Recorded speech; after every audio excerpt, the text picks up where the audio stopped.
House घराकडे house करतली काय हाऊस बांधा ईडीए बांधा स्वर्णाचं चरितार्थ करायचं पोरांना सुद्धा शिक्षण दिले बापूस मिळतो कामगार करतो तर काय करतो घरात पैसे नाही शेवटी माझ्या त्या विद्यार्थ्याच्या बापाशी कोणीतरी सांगला त्याचा केम हॉस्पिटलचे 2 मित्र त्याच्या गावाकडे गेले गावाकडून त्याका शिरोडा परेल नावाची एक एसटी असता होती त्या वक्ता आता नाही असं ती शिरोडा परेल एसटीत भरलो आणि मुंबईत घेऊन गेलो ती त्याच्या बापाची ताकद नाही शेवटी त्याची आजी त्याच्यावर खूप प्रेम करी त्याच्यापर्यंत ती गोष्ट पत्रांत कळली तर ती म्हणाली थैसर मरण्यापेक्षा माझ्या गावाला झाडा मारायने तरी काय करता माझ्या नशिबात फुटक्या असं म्हणून त्या गावात घेऊन गेले बाळून सगळ्यात पहिली जाऊन रिक्षेत उडी मारल्या आणि गपचूप बसलो आणि सांगलेलो आई मी आहे जातल्या काका सोडू स्टँड वरती आऊ सांगता अरे नको बाळा ती आऊ बाबा तुका मारतीच नेल्या तर थांब देतो ये खाली उतर नाही मी आहे जातले ना मी आहे जातले करून रडायला लागलो तर काका सांगलेलो अरे जाऊ दे वहिनी रवाने दे का जाऊन देतो ये दादा असा बरोबर दादा बरोबर येत परत तो काही बिया नको दिया आणि तो बाळू पण त्याका स्टँड वरती जाऊ गावला तर ते स्टँड वरती गेलो सगळ्या लोकांनी नुसते बोजा भरून आणलेले कोणी वाढवणी कोणी तांदूळ फणस आणि काय काय नुसते बोजा सगळे आणि सगळे बोजावरती टपार टाकताना सगळ्या हमाल्यांची वाट लागावती सगळ्या झाल्या बॅगे बिगे भरले सगळी गाडी सुटली आणि गाडी निघाली आणि बाबा आणि दादा बाळूचो रिटर्न घराकडे येऊन परत रिक्षेत बसले तर बघतात तर बाळू पण दिसणार अरे बाळू पण गेलो शोधतो आजूबाजू काही एक दिसा नाही तितक्या थैसून जीजी येलो जीजी सांगता काय रे काय झाला जी सांगता रे बाळूचं दादा सांगता काय ना बाळू येलो आमच्यावर आता दिसणार काही गेलो काय समान नाही तर जीजी सांगता अरे म्हणजे बाळू मुंबई जाणार ना अरे मग तो मुंबईच्या एसटीत बसून गेलो मरे अरे देवा आता करतलंय काय का काका काय माहिती नाही तो गाडीत बसलो होतो शिरापडावर मधीत ते उतरलो तो वाट लागा त्याची खय बोट जातल माझो तितक्या जीजी सांगता काय एक बिया नको चला तुम्ही आणि तो त्यांना जीजी त्यांना स्टँड वरती त्या कंट्रोल रूम मध्ये घेऊन गेलो त्याचं ते कंट्रोल रूम वाल्याने पुढच्या डेपोत सांगायला ठेवल्याने आता जी गाडी येतली कुठल्या डेपोत त्याका त्याचं थांबवून ठेवा थोडी त्याचं एक बारको पोरगो चुका एसटीत बसा निलो तर ते त्या डेपोवाल्याने गाडी त्याचं कुडा डेपोत थांबवल्याने आणि असून बाळूचे बाबा आणि काका दादा दोघे जण रिक्षेत बसून मागसून गेले गाडी जायचं जाऊन बघतोय तर बाळू आणि बाळूचं काका एसटीतून उतरायला बाहेर वाट बघतोय त्यांची सगळी लोक गाडी घालू लागली मेल्याने यांच्यामुळे आमची एसटी आमका लेट झालो करून तो काका बाळूच्या बाबांकडे बाळू सोडले आणि सांगल्या दादा एका काय बोला नको मला तो भियालो आहे जाम त्याका मुंबई घेऊचा तर तो बाळूचे बाबा बोलले ठीक आहे मी काय बोलले ना ती एका भिया नको आणि तो बाळू सांगायला नाही काका माका तुझ्याबरोबर मुंबई घेऊचा तर किती आहे नाही माका तुझ्यावर मोठा मुंबई मोठी नोकरी करूचा भरपूर पगार पैसे कमवच्या मी तुझ्याबरोबर मुंबई घेतले काका आलेलो ती आता येऊ नको मी तुका दिवाळीत नेऊ घेते आणि ते जरा वाईट अभ्यास कर भरपूर चांगला अभ्यास करून मोठं हो आणि नंतर ते माझ्यावर मुंबई घे मी तुका मुंबई घेऊन जा त्याचं ते नोकरी कर आणि सगळे तुझी इच्छा पूर्ण कर असं जेव्हा बाळूचा प्रवास त्याचा झालो त्याच्यानंतर बाळू खूप चांगला अभ्यास केल्यानंतर मुंबईत गेलो आणि खूप मोठं माणूस झालो धन्यवाद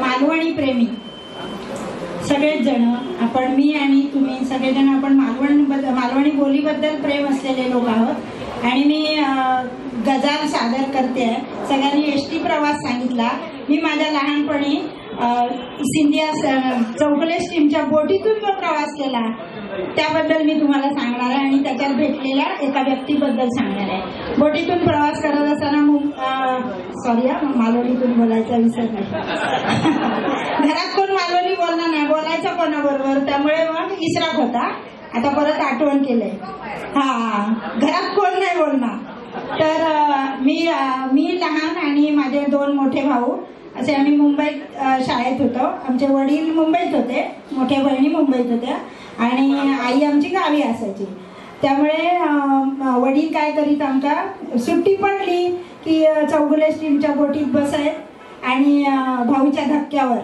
मालवण बंदरात आम्ही उतरवू असं प्रवास पण त्या प्रवासात सुद्धा विशेष सांगायचं म्हणजे आमका मुंबईत बसायत ते भाऊच्या धक्क्यावर ते बसलो का आम्ही नेहमी आमची जागा ठरलेली होती की बोटीच्या डेकवर बसायचा डेकवर बसाल, आम्ही तो प्रवास करू.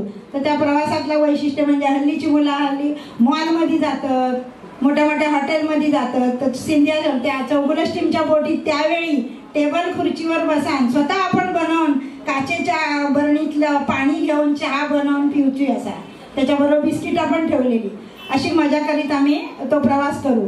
आणि त्या प्रवासात जाताना शाळा संपली की परत पुढच्या वर्षीची पुस्तकं, म्हणजे आता जी म्हणून तर एवढा शिक्षण झाला.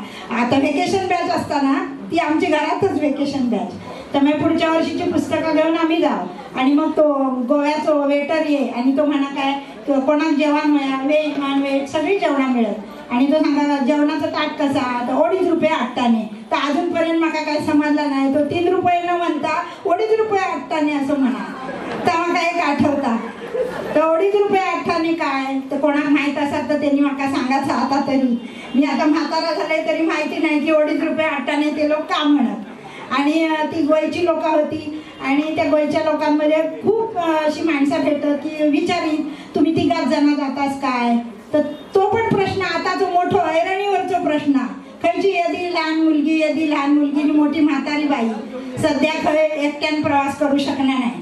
पण त्या काळात आमचे वडील ज्या विश्वासान माका माझ्या 2 भावंडांबरोबर पाठयत, ज्या विश्वासान माझी आई खात्रीन नेवकी की आपली बरोबर येतली मालवण बंदरात, तो विश्वास आता रवलेलो नाही. म्हणजे ही गोष्ट नोंद करूची आहे.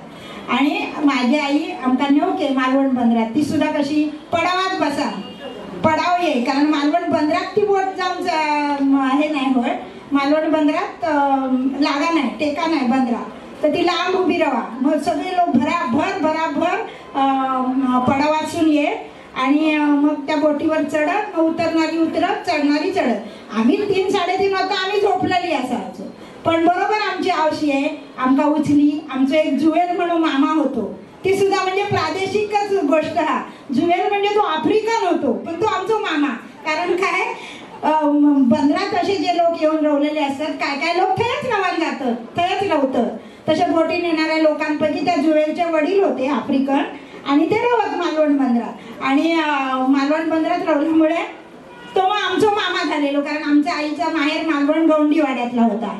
आणि ती आई त्या मामाक आमच्या घेऊन ये आणि आमका उचलून घेऊन जाय.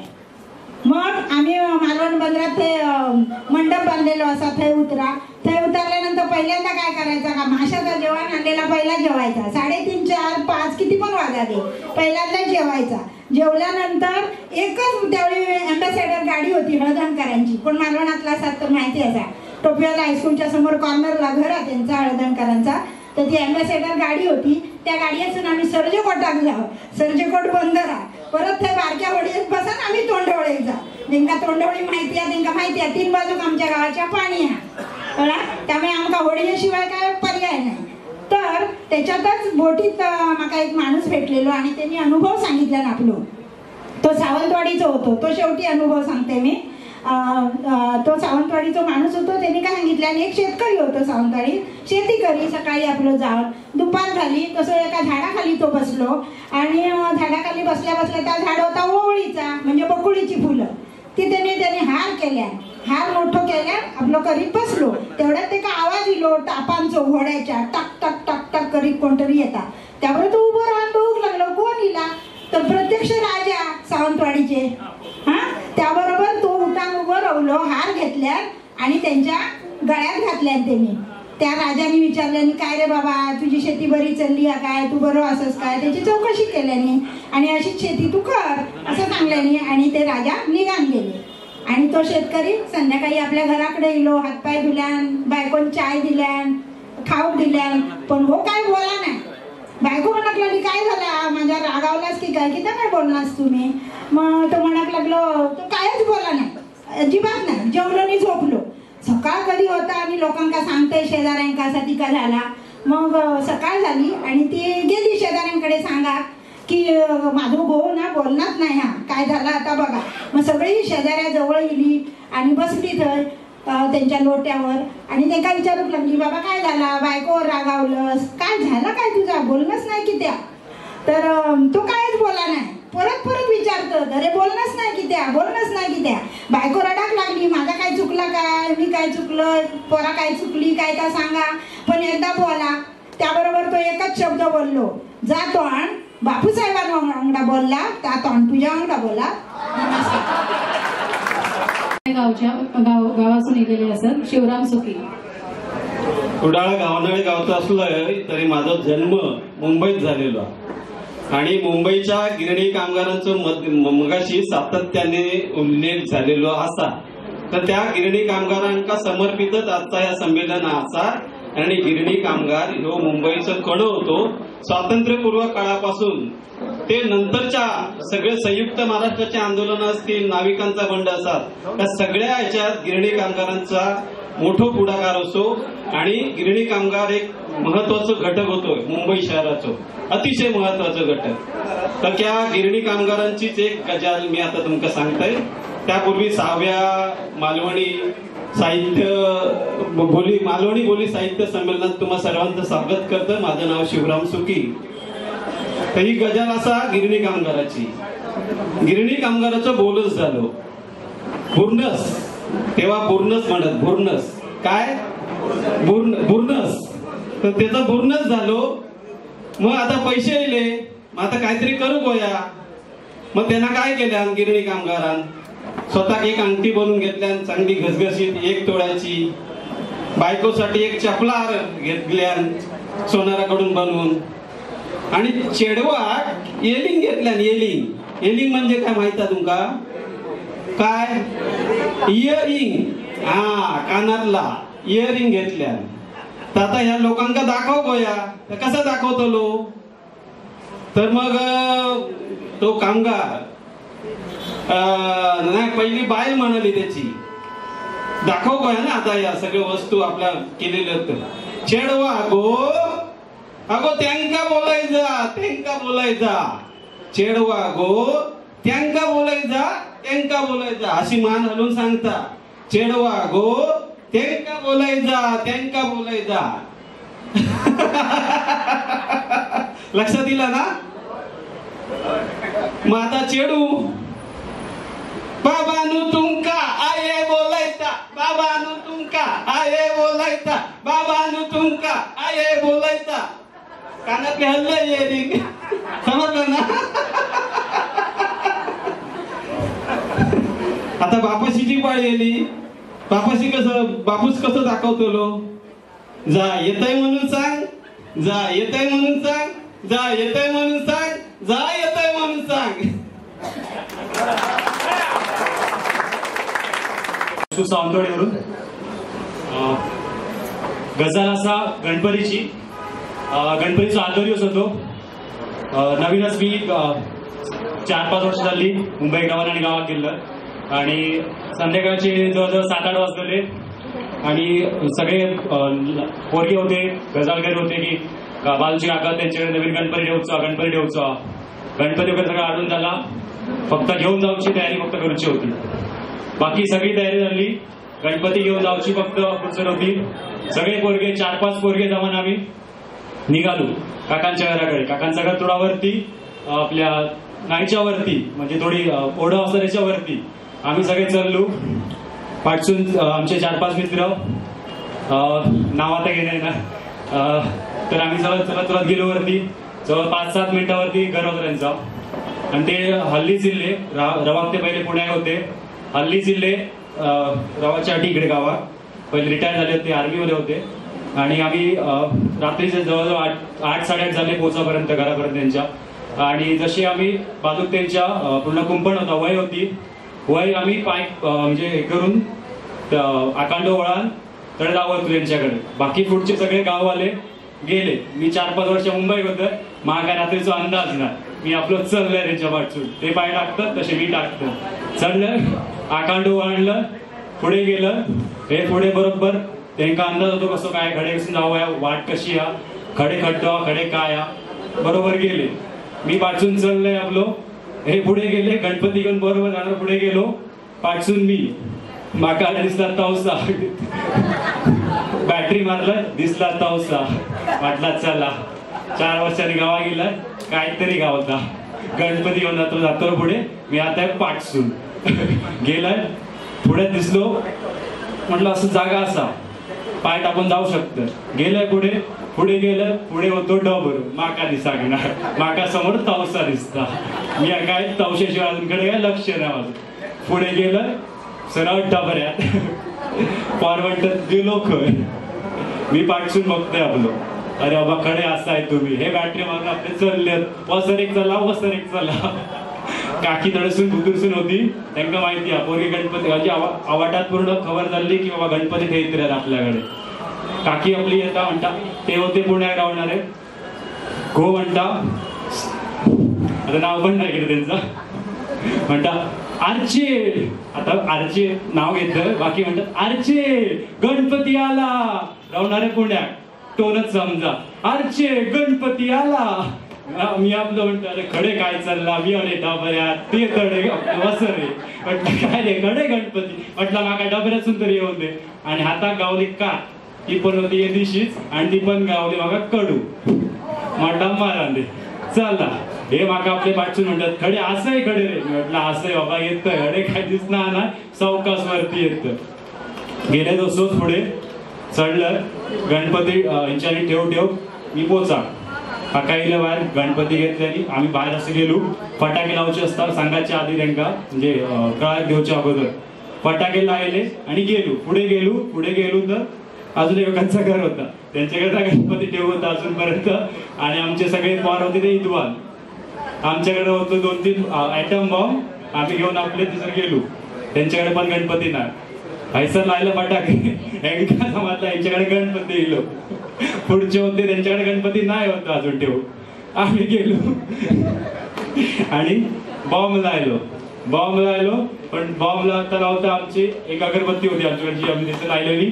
एक अगरबत्ती घेऊन आम्ही आमका माहित होता फुल प्लॅनिंग आमचा, पुढे जाऊन आमका सर फक्त बॉम्ब लावायचा, गणपती ठेवचं नाही. गेलो आम्ही, ॲटम बॉम्ब लावून घेतो, माचीस होता पूर्ण पाण्यात भिजलेला, माचीस काय आहे ना. नंतर आम्ही तीच अगरबत्ती तशीच घेतली, टाइम बॉम्ब कसं राहिलो आणि गेलो. जवळजवळ आम्ही त्या नाईकडे गेलो आणि नंतर समजला की बॉम्ब फुटलो. आणि काका नंतर दुसऱ्या वर्षी कळला की काका इल्ले बाहेर म्हणाले कोणतरी गणपती ठेवलेलो वाटतं, येऊन बघतो तर गणपती नाही. ही होती माझी गोष्ट. थँक्यू. तर गावाला असंच ना. ओके, माझं नाव ऋषिकेश राणे, माझ्या गजाचं नाव असा शेवटची इच्छा. तर कोणा कोणाची शेवटची इच्छा असतात, तर कोणा कोणाची म्हणजे मराठ टेकलेली. तर अशीच आमच्या वाडीतला घरडी मोडलो नानांची इच्छा. आता इच्छा सांगतोय पण घरडी मोडलो नाना काय, तसे आमच्या वाडीत नाना भरपूर असत, पण ह्यांचा घर घरडीमुळे असल्या म्हटल्यावर सगळ्यांका घरडीमुळे नाना असं म्हणतात. तर काबाड कष्ट करून शरीर थकला, नाना आजारी पडले, शीक पडले आणि अंथरुणात बसले. जिल्ह्याने लय डॉक्टर केल्यानी, उपचार केल्यानी, पण काय उपयोग नाही. शेवटी आणि विचारूक लागले, काय रे नाना, काय हाल केलंस, जिल्ह्याचं कशा हाल करतस, काय शेवटची चालतं सांग, तो पोही करतो लो, सांग आता पटकन. नाना म्हणाले, अरे माझा तोंडच काय तर साबूत असा, कमरे खालून सगळं मेल्यासारखंच वाटत असत.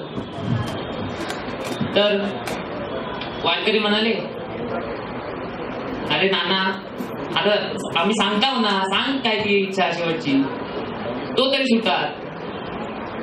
नानांनी जोर लावल्यानी आणि म्हणाले, मला हायसून उठवा आणि मागच्या पडीत बैलाच्या थैसर झोपवा आणि बाजूक एक म्हैस बांधून ठेवा. सगळे आवाज झाले. आता नानांका म्हैस किती हवी.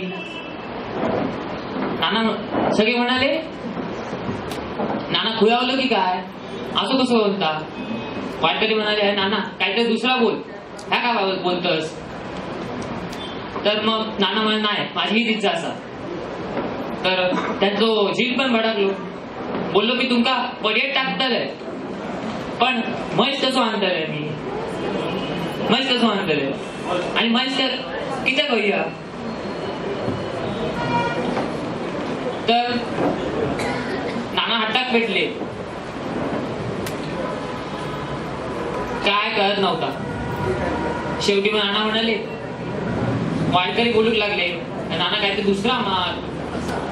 नाना म्हणाले, जी म्हणालो तुमका म्हणजे घराचा मालका कसा पडे टाकतले मी सांगा माका, आणि माहीत कित्याक होईल काय कळत नाही. शेवटी नाना म्हणाले, अरे मी मस्त कित्याक मागतय तर माहिती हा, गेले 5-6 दिवसा मी हैसर पडून तो यम येता माका माझी काय हाल बघतच नाही, माका विचारतच नाही. म्हणून म्हणतोय एक तडणी ताटी मस्त साईड बाजू बांधून ठेवा, म्हणजे तो यम हेमाचा रेडू जरी येतो लो मग यम बघतो लो माका कसा. चला इथं समोर पूर्व येथे गेली 38 वर्ष वैद्यकीय व्यवसाय करतोय. मी आपल्यासमोर सादर करतोय मालवणी गझल, माझ्या गोऱ्या पाहुण्यांची. तत्पूर्वी मी भोगले साहेबांना आणि विद्याप्रभू मॅडमना पुस्तक देऊ इच्छितो.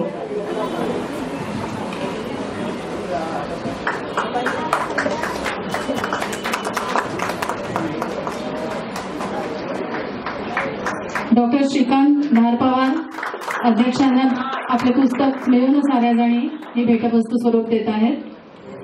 वैद्यकीय क्षेत्रात असणारे हे आपले पुढचे गझलकार श्रीकांत धारपवार.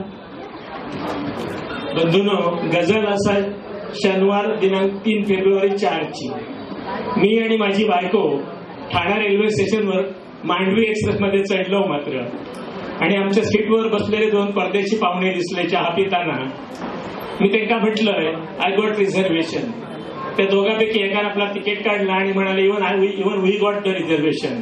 त्यांनी तिकीट मला दाखवलं तर होता AS2चा आणि माझं रिझर्वेशन आहे S2चा. मग आता ते चहा पिणाऱ्या पाहुण्यांना मी म्हटलं मी बसा, आणि समोरच्या सीटवर आम्ही हसरस्त झालो कारण एवढ्याच गाडी सुटलेली होती. म्हटलं पुढच्या पनवेल स्टेशनला तुम्ही उतरून पुढच्या डब्यात जा. मग आता सहज चौकशी करूची पाहुण्यांची म्हणून मी विचारले, माझं आणि माझ्या बायकोचा परिचय करून दिला की मी मुंबईतल्या एका ह्याच्यातून भांडूप उपनगरात वैद्यकीय व्यवसाय करते, आणि माझी बायको कल्याणच्या बिर्ला महाविद्यालयात कॉमर्सची हेड ऑफ डिपार्टमेंट हा. आणि त्यांची ओळख विचारली तर ते व्हिएना विद्यापीठाचे विद्यार्थी होते आणि दिवाळीच्या सुट्टीमध्ये ते दक्षिण भारताचा दौरा करू म्हणून गेलेले होते. तर सहज त्यांनी मला, त्याच्यापैकी एकाचं नाव होता निकोलस आणि दुसऱ्याचं नाव होता सिमॉन. तो निकोलस माका म्हणता, in India cricket is the most popular game no. म्हटलं yes. Can we be able to see any of the matches here. तर म्हटलं आता हे सर क्रिकेटचं सीझन संपलेलो असा, श्रीलंकेन आताच हे सर दौरो आटोपलेलो असा, त्यामुळे म्हाका वाटलं नाही तुमका काय तुमका एखादी मॅच बघूक मिळात. पण मग त्यांना सहज मी विचारलं, क्रिकेटचाच विषय निघालो म्हणून मी त्यांना विचारलं, have you heard of Sachin Tendulkar. तर म्हणे नो. कारण युरोप जरी क्रिकेट ही इंग्लंडची देणगी असली आणि भारतात लोकप्रिय असलं तरी युरोपमध्ये किंवा परदेशी म्हणजे प्रसिद्ध असलेलं गेम म्हणजे फुटबॉल. त्यामुळे त्यांना सचिन विषयी काय माहिती नसणार ही काही ही गोष्ट आश्चर्याची गोष्ट नव्हती. पण मी त्यांना सचिनची माहिती सांगितली आणि म्हटलंय, I was fortunate to have got acquainted with his father professor Ramesh Tendulkar. म्हटलं आणि जे माझ्या एड्सवरच्या नाटकासाठी प्रमुख पाहुणे म्हणून दामोदर हॉलला उपस्थित होते आणि त्यांनी माझ्या त्या नाटकाच्या पुस्तकात प्रस्तावना लिहिलेली असा. आणि मी त्यांच्या घरी 3 वेळा म्हटलं जाऊन गेलो. फक्त सचिन सोडून बाकी सगळ्यांची माझी त्यांची ओळख झालेली होती, पण सचिन दौऱ्यामुळे मला काय कधी भेटलो नाही. इतक्या झाला आणि मी सहज म्हटलंय की तुम्ही आता इकडे इलात तर तुमचा पुढचा जर रिझर्वेशन झाला नसता तर मला माझ्या गावी बोलावून तुमचा आनंद झालो असतो. तर त्यांनी दोघांनी आपल्या जर्मन भाषेत संभाषण केलं आणि म्हणाले, if you are not getting disturb we would like to visit your village. मी म्हटलं यू आर वेलकम. तोपर्यंत माझी बायको अगदी गोगल गाय सारखी पडांग होती आतापर्यंत. ती एकदम जसे ह्या परातत की नाही खवळे परातत मिरगाच्या पावसात तशी बायको म्हणता हो चालवलंय काय तुम्ही. ती माझी बायको नाशिकची आणि तिचं बालपण दिल्लीला गेलेलं होतं. हो म्हणजे काय चालवलंय काय तुम्ही, आपण कशाला गावी जातो याचं तरी भान आहे का तुम्हाला. याचं कारण माझी बायको तशी माणूस गाणी नाही मित्रांनो, काय गैरसमज करून घेऊ नको.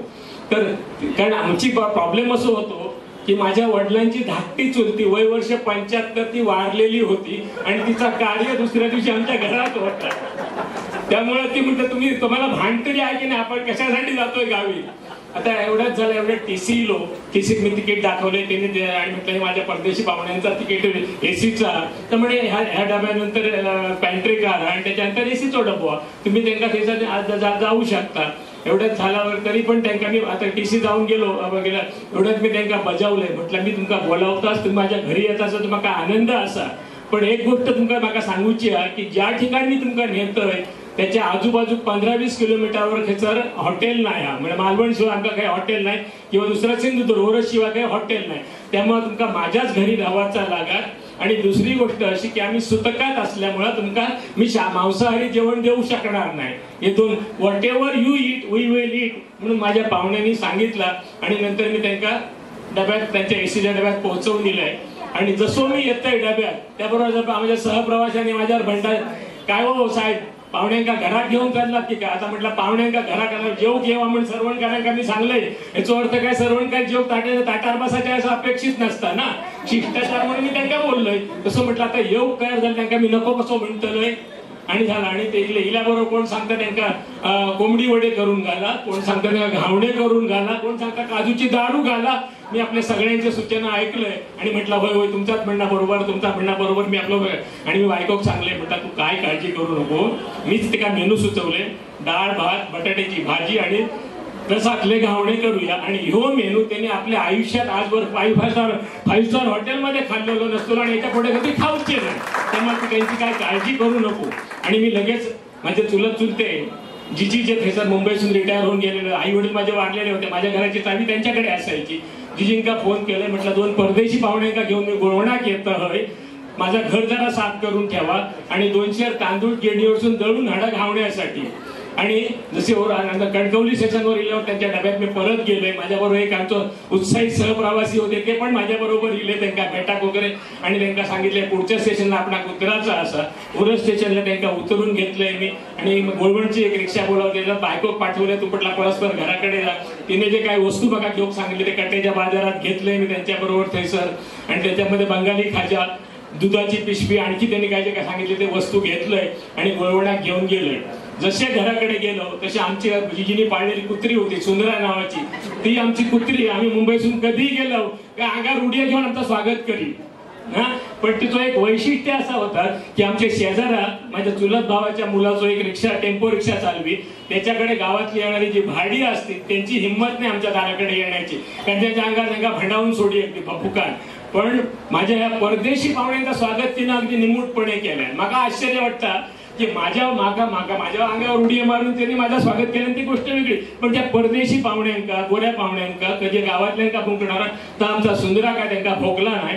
उलट जेव्हा जिजींच्या घरी मी त्यांना घेऊन गेले, तो निकोलस त्याच्या पाठीवरून थोपटीत होता. ते का जणू काय नाका वाटतंय माझे पूर्वजच कोणतरी असतील, ते पाहुणे म्हणून माझ्या घरात गेलेले म्हणून. आणि जसे त्यांना गोळवणात घेऊन गेलोय त्याबरोबर काय very nice place, can I take your photo? म्हटलं घ्यावा किती काय गाडशात ते फोटो काढा, कारण दारातल्या फणसा कुरे पडलेले होते, कलमा मोहर लिहिलेलो होतो, तर सगळा बघून ते खुश झाले. तोपर्यंत माझ्या समोरच माझ्याकडे आमची कोल्याची डुंगली, आम्ही एका म्हणतो एक डुंगली असा, तिचं माझी काजूची बाग वगैरे लावलेली आहे, तिकडे दाखवले. त्याचं म्हटलं माझी would you like to visit? ते म्हणले येस विल गो देअर.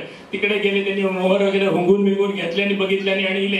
तसं माझ्या बायकोन चहा केलेल्या आणि बंगाली खाजा खाऊन दिल्या. म्हणजे म्हणे very tasty, is your wife made it? म्हटलं नाही, आम्ही बाजारात विकत घेतले. आणि is it T grown here? नाही म्हटलं, आम्ही फक्त भातच पिकवतो. बाकी चहा बिया आसाम दार्जिलिंग इकडे होता आणि आम्ही फक्त बाहेर. आणि एवढा झाल्यानंतर मी त्यांना जुना घर माझा जाव हाळाच्या पलीकडे टेकडीच्या अलीकडे 10 मिनिटाच्या अंतरावर ज्या ठिकाणी माझ्या आजोबांनी घर बांधलेला होता 1948 साली, आणि त्याच्यावरचा कार्विंग वगैरे दरवाजाचा बघून ते खुश झाले. त्यांनी त्याचाही फोटो काढून घेतलो. त्यांना मी नंतर ज्या ठिकाणी आम्ही माझा वाट चुकलेली पाखरे हा माझा पहिला नाटक मी सादर केलं, त्याचा कथानक सांगितलं, स्टेज दाखव म्हटलं हे सर मी केले. आणि घराकडे गेलो आम्ही. गेल्यानंतर जिजी आणि दुसरे डॉक्टर भालचंद्र मुंगेकरांचे शिक्षक माझे चुलत चुलते वसंत धार पवार बालचंद्र मुंडगेकर 5वीत असताना एका कोवळेगावी शिक्षक होते, तर त्यांच्या घरी घेऊन गेले आणि त्यांना तिथं चहा म्हणजे चूल कशी पेटवतं, चुलीवर जेवण कसं करतात ह्या सगळ्या प्रात्यक्षिक त्यांना दाखवलंय.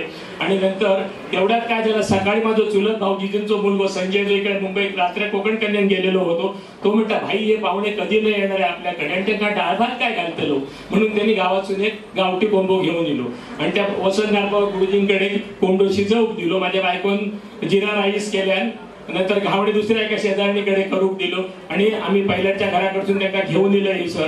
आणि तो निकोलस म्हणता वेळ आम्ही very tired now, I don't want to eat anything. Nicholas म्हटलं आम्ही दुःखात असताना सुतकात असताना सुद्धा शेजाऱ्यांकडून चिकन घेऊन मी तयार करून घेतले आणि तू नाही खालास, तुम्ही तर मला किती वाईट वाटाली तो विचार नाही का, जरा इमोशनल ब्लॅकमेल केले मी. आणि त्याबरोबर आणि बायकोन जेवण वाढला, टिपाईवर जेवण वाढला, एक वाटी 2 घावणे तांदूळ आपला हे सोलकडी वगैरे सगळा. त्यांच्या समोर प्रश्न पडलो जेवचा कसा, कारण ते चमच्या कवट्याने जेवणारी माणसं.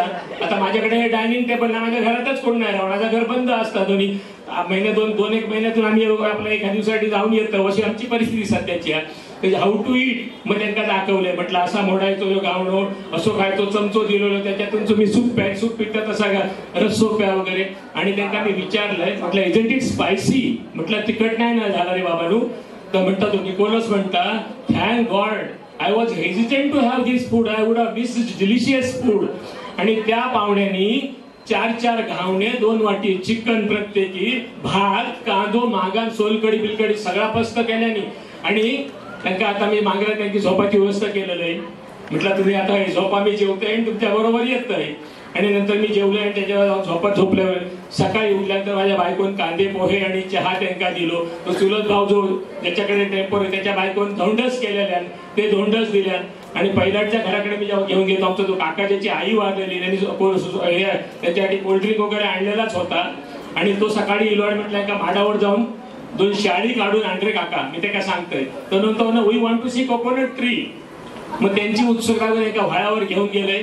तो काकान 2 दोघांका 2 शेळी काढून दिल्या, दोघांनी ती फस्त केली. एवढ्यात गावची रिक्षा येलेली होती, गावात सांगितलं रिक्षा ओरल स्टेशनला मी त्यांना आणून सोडलंय. माका म्हणतात how much to pay you, how much to pay you. नाही म्हटलं तुम्ही माझ्या घरीपर्यंत पाहुणे असाच, म्हणजे रिक्षाचे तरी पैसे नाही म्हटलं, ते पण मीच देतलोय. आणि म्हटलं आता तुम्ही तुमचा तिकीट काढा पण एसीचा नको, आता इथून गाडी रिकामी जातेली पुढे गोव्यापर्यंत.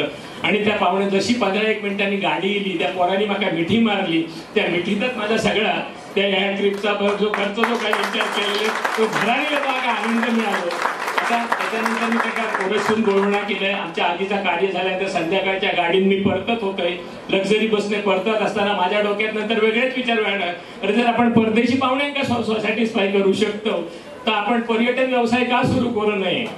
सकाळी इले आणि माझ्या डोक्यात खूप पक्क्या झाला, दवाखान्यात जाऊन इले, संध्याकाळी डीटीपी वगैरे केलंय यशस्वी पर्यटन म्हणून. आणि आमचे परदेशी व्हीएनआय विद्यापीठाचे विद्यार्थी निकोलस आणि सिमॉन कोकणच्या निसर्ग सौंदर्याने आणि आमच्या आदरातिथ्याने भारावून गेले. त्यांच्यापासून प्रेरणा घेऊन आम्ही यशस्वी पर्यटन स्थापन करतो. आणि यशस्वी पर्यटनची पहिली सिंधुदुर्ग सहल आम्ही मे मध्ये 7 दिवसाची आयोजित करतोय.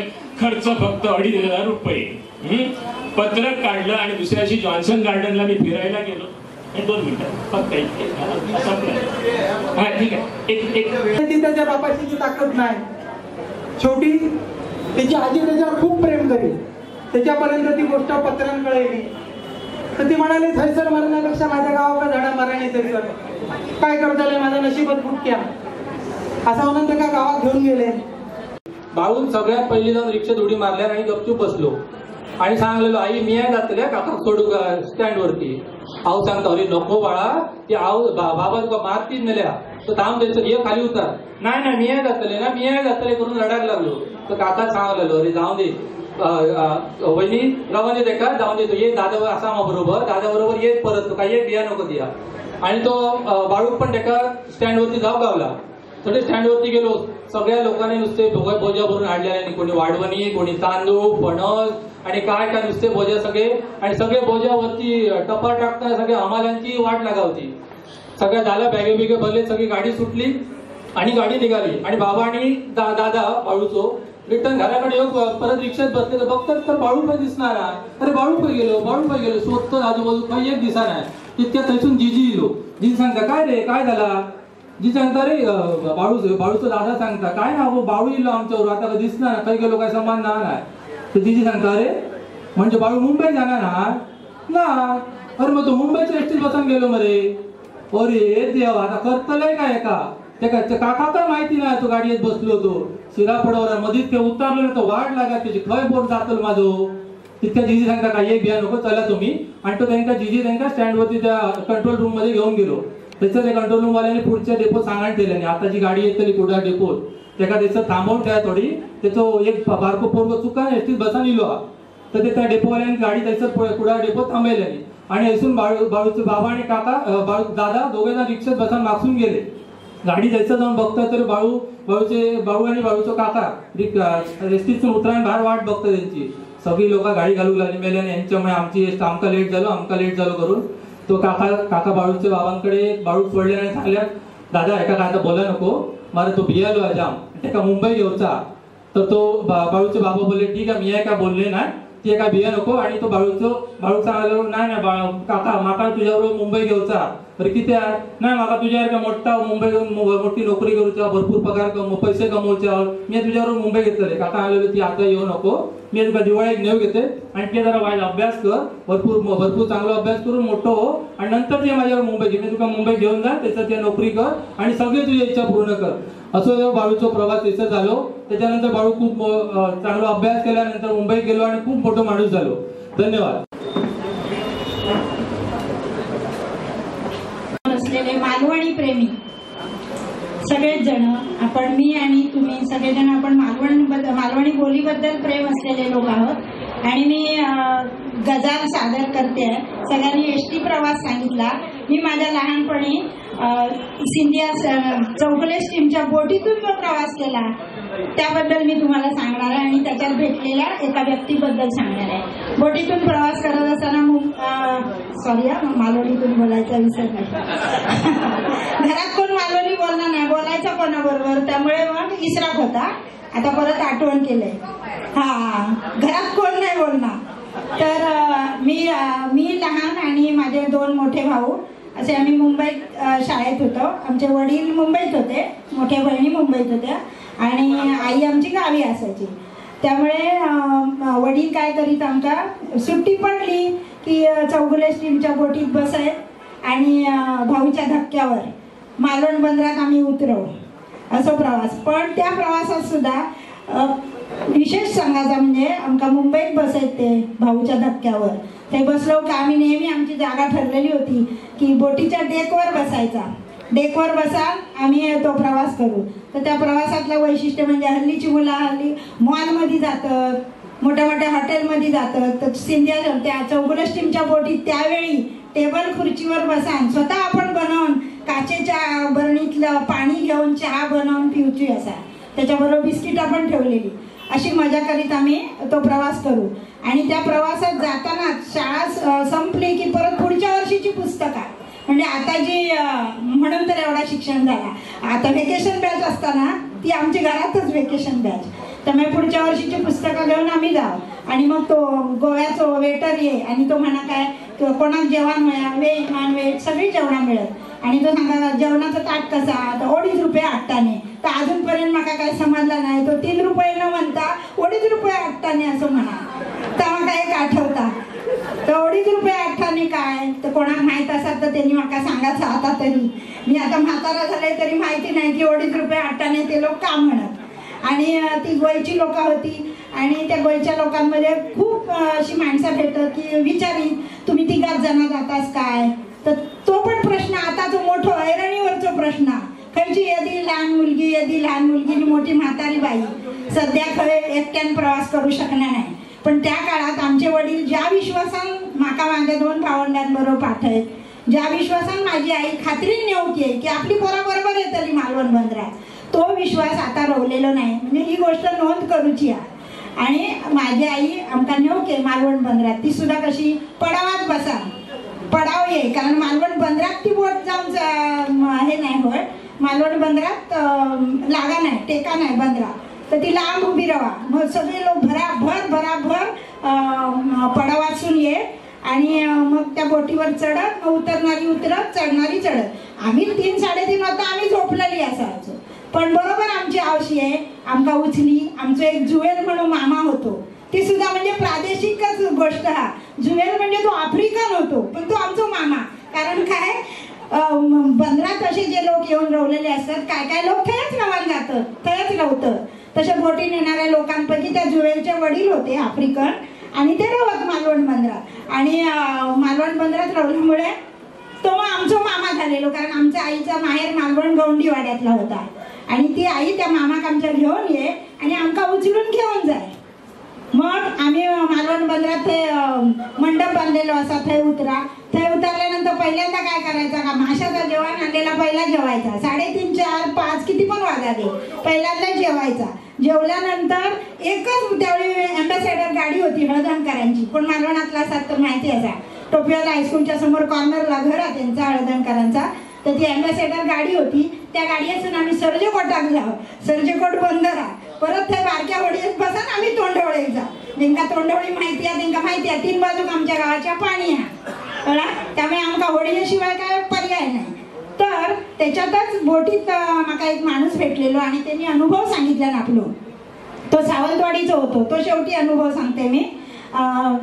तो सावंतवाडीचा माणूस होतो. त्यांनी काय सांगितलं, आणि एक शेतकरी होतो सावंतवाडी, शेती करी. सकाळी आपलं जाऊन दुपार झाली तसं एका झाडाखाली तो बसलो, आणि झाडाखाली बसल्या त्या झाड होता ओवळीचा, म्हणजे बकुळीची फुलं. ती त्याने हार केल्या, हार मोठं केल्या, आपलं करीत बसलो. तेवढ्यात ते का आवाज इलो टापांचो घोड्याच्या, टक टक टक टक करीत कोणतरी येतात. त्यावर तो उभं राहून बघू लागलो, कोण इला, तर प्रत्यक्ष राजा सावंतवाडीचे. त्याबरोबर तो उठान उभं राहिलो, हार घेतल्या आणि त्यांच्या गळ्यात घातल्या. त्यांनी त्या राजाने विचारल्याने, काय रे बाबा, तुझी शेती बरी चालली आहे काय, तू बरं असंच काय, त्याची चौकशी केल्याने, आणि अशीच शेती तू कर असं सांगल्याने. आणि ते राजा निघान गेले. आणि तो शेतकरी संध्याकाळी आपल्या घराकडे इलो, हातपाय धुल्यान, बायकोन चाय दिल्यान, खाऊ दिल्यान, पण हो काय बोला नाही. बायको म्हणत लागली, काय झाला, माझ्या रागावलास की काय, किती काय बोललास तुम्ही. मग तो म्हणत लागलो, तो कायच बोला नाही, अजिबात नाही. जेवलो आणि झोपलो. सकाळ कधी होता आणि लोकांका सांगतोय शेजाऱ्यांका असा तिका झाला. मग सकाळ झाली आणि ती गेली शेजाऱ्यांकडे सांगा की माझं भाऊ ना बोलणार नाही, हा काय झालं आता बघा. मग सगळी शेजाऱ्या जवळ गेली आणि बसली थंय त्यांच्या लोट्यावर, आणि ते काय विचारू लागली, बाबा काय झाला, बायकोवर रागावलंस, काय झालं, काय तुझा बोलणंच नाही की त्या. तर तो कायच बोला नाही. परत विचारतं, अरे बोलणंच नाही की त्या, बोलणंच नाही की त्या.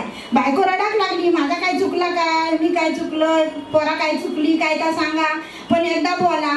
त्याबरोबर तो एकच शब्द बोललो, जा तोंड बापूसाहेबांना बोलला, त्या तोंड तुझ्या अंगडा बोला.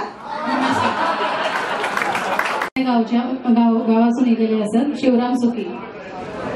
कुडाळ गावनाळे गावचा असलं तरी माझा जन्म मुंबईत झालेला, आणि मुंबईच्या गिरणी कामगारांचं मगाशी सातत्याने उल्लेख झालेलो असा. तर त्या गिरणी कामगारांका समर्पितच आजचा या संमेलन असा. आणि गिरणी कामगार ह्यो मुंबईचं कण होतो. स्वातंत्र्यपूर्व काळापासून ते नंतरच्या सगळे संयुक्त महाराष्ट्राचे आंदोलन असतील, नाविकांचा बंड असतात, त्या सगळ्या ह्याच्यात गिरणी कामगारांचा मोठा पुढाकार असतो. आणि गिरणी कामगार एक महत्वाचं घटक होतो मुंबई शहराचं, अतिशय महत्वाचं घटक. तर त्या गिरणी कामगारांचीच एक गजाल मी आता तुमका सांगतोय. त्यापूर्वी 6व्या मालवणी बोली साहित्य संमेलनात तुम्हा सर्वांचं स्वागत करतं. माझं नाव शिवराम सुकी. तर ही गजाल असा गिरणी कामगाराची. गिरणी कामगाराचं बोलच झालो, बुर्नस, तेव्हा बुर्नस म्हणत, बुर्नस काय, बुर्नस. तर त्याचा बुर्नस झालो. मग आता पैसे येले, मग आता काहीतरी करू गोया. मग त्यांना काय केल्या गिरणी कामगारांना, स्वतः एक अंगठी बनवून घेतल्या चांगली घसघशीत 1 तोळ्याची. बायकोसाठी एक चपलार घेतल्या सोनाराकडून बनवून. आणि चेडवा येलिंग घेतल्या. येलिंग म्हणजे काय माहित आहे तुमका, काय, इयरिंग. कानातला इयरिंग घेतल्या. तर आता ह्या लोकांका दाखव गोया. तर कसं दाखवतो लो, तर मग तो कामगार नाही पहिली बायल म्हणाली त्याची दाखव काय ना आता या सगळ्या वस्तू आपल्या केलेल्या आहेत. चेडवा गो अगो त्यांका बोलायचा चेडवा गो त्यांका बोलायचा अशी मान हलवून सांगता. चेडवा गो त्यांका बोलायचा लक्षात दिला ना. मग आता चेडू बाबानू तुमका आये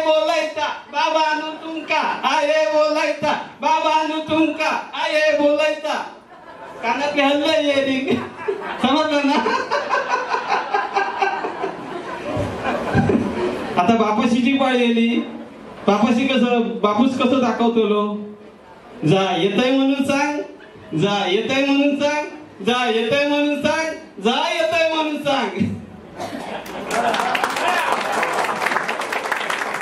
सावंतवाडीवरून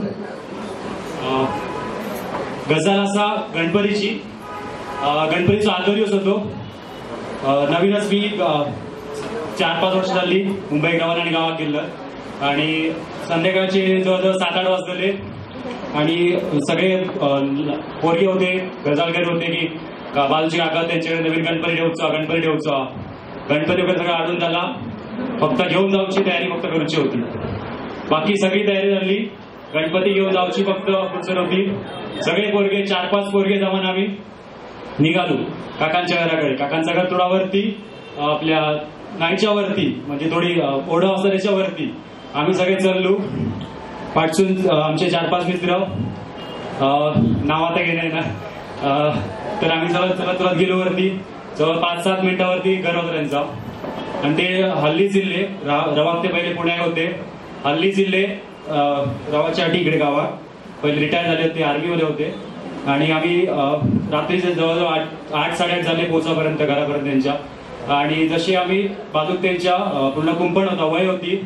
वय आम्ही पाय म्हणजे हे करून आकांडो वळान तळे दावत त्यांच्याकडे. बाकी पुढचे सगळे गाववाले गेले. मी 4-5 वर्ष मुंबईत होतं. मला काय रात्रीचा अंदाज नाही. मी आपलं चढलंय त्यांच्या वाटून. ते पाय टाकतात तसे मी टाकतो. चढलं आकांडो वळणलं पुढे गेलं. हे पुढे बरोबर त्यांना अंदाज होतो कसं काय खडे कसून जाऊया, वाट कशी या, खडे खड्डा खडे काय या. बरोबर गेले. मी पाठसून चढलंय आपलो. हे पुढे गेले. गणपती घेऊन बरोबर जाणार पुढे गेलो. पाठसून मी माका दिसला तवसा. बॅटरी मारलं दिसला तवसा. वाटला चला 4 वर्षांनी गावा गेला काहीतरी गावता. गणपती घेऊन जातो पुढे. मी आता पाठसून गेलाय पुढे दिसलो. म्हटलं असं जागा असा पाय टाकून जाऊ शकतं. गेलंय पुढे गेलं. पुढे होतो डबर. माका दिसागणार. माका समोर तवसा दिसता. मी काय तवशाशिवाय अजूनकडे काय लक्ष नाही माझं. पुढे गेलं सरळ डबऱ्यात फॉरवर्ड गेलो खय. मी पाठसून बघतोय आपलो. अरे बाबा खडे असा आहे तुम्ही. हे बॅटरी मारून आपले चालले वसर एक चला. काकी तडसून बुदुरसून होती. त्यांना माहिती आहे पोरगी गणपती आवाटात पूर्ण खबर झाली की बाबा गणपती ठेवत राहत आपल्याकडे. काकी आपली येता म्हणता ते होते पुण्यात राहणारे. गो म्हणता आता नाव पण नाही केलं त्यांचं. म्हणता आरचे. आता आरचे नाव घेतलं. बाकी म्हणतात आरचे गणपती आला. राहणारे पुण्यात टोनच समजा आरचे गणपती आला. मी आपलं म्हणतो अरे खडे काय चालला. मी अरे डबऱ्यात ते तडे वसरे. म्हटलं काय रे खडे गणपती. म्हटलं माका डबऱ्यातून तरी येऊन दे. आणि हातात गावली का ती पण होती दिशीच आणि ती पण गावली माका कडू. म्हटलं मारा दे चला. हे माका आपले पाठसून म्हणतात खडे असंय खडे रे. म्हटलं असंय बाबा येतंय. अरे काय दिसणार ना सावकाश वरती येत. गेले दोस्तोच पुढे चढलं. गणपती यांच्यानी ठेव मी पोचा. काकाईला बाहेर गणपती घेतल्याने आम्ही बाहेर असं गेलो. फटाके लावचे असतात सांगायच्या आधी त्यांना म्हणजे कळाक देऊच्या अगोदर फटाके लावले आणि गेलो. पुढे गेलो तर अजून एकांचं घर होता. त्यांच्याकडे गणपती ठेव होता अजूनपर्यंत. आणि आमचे सगळे पार होते ते इद्वान. आमच्याकडे होतं 2-3 ॲटम बॉम्ब. आम्ही घेऊन आपले तिथं गेलो.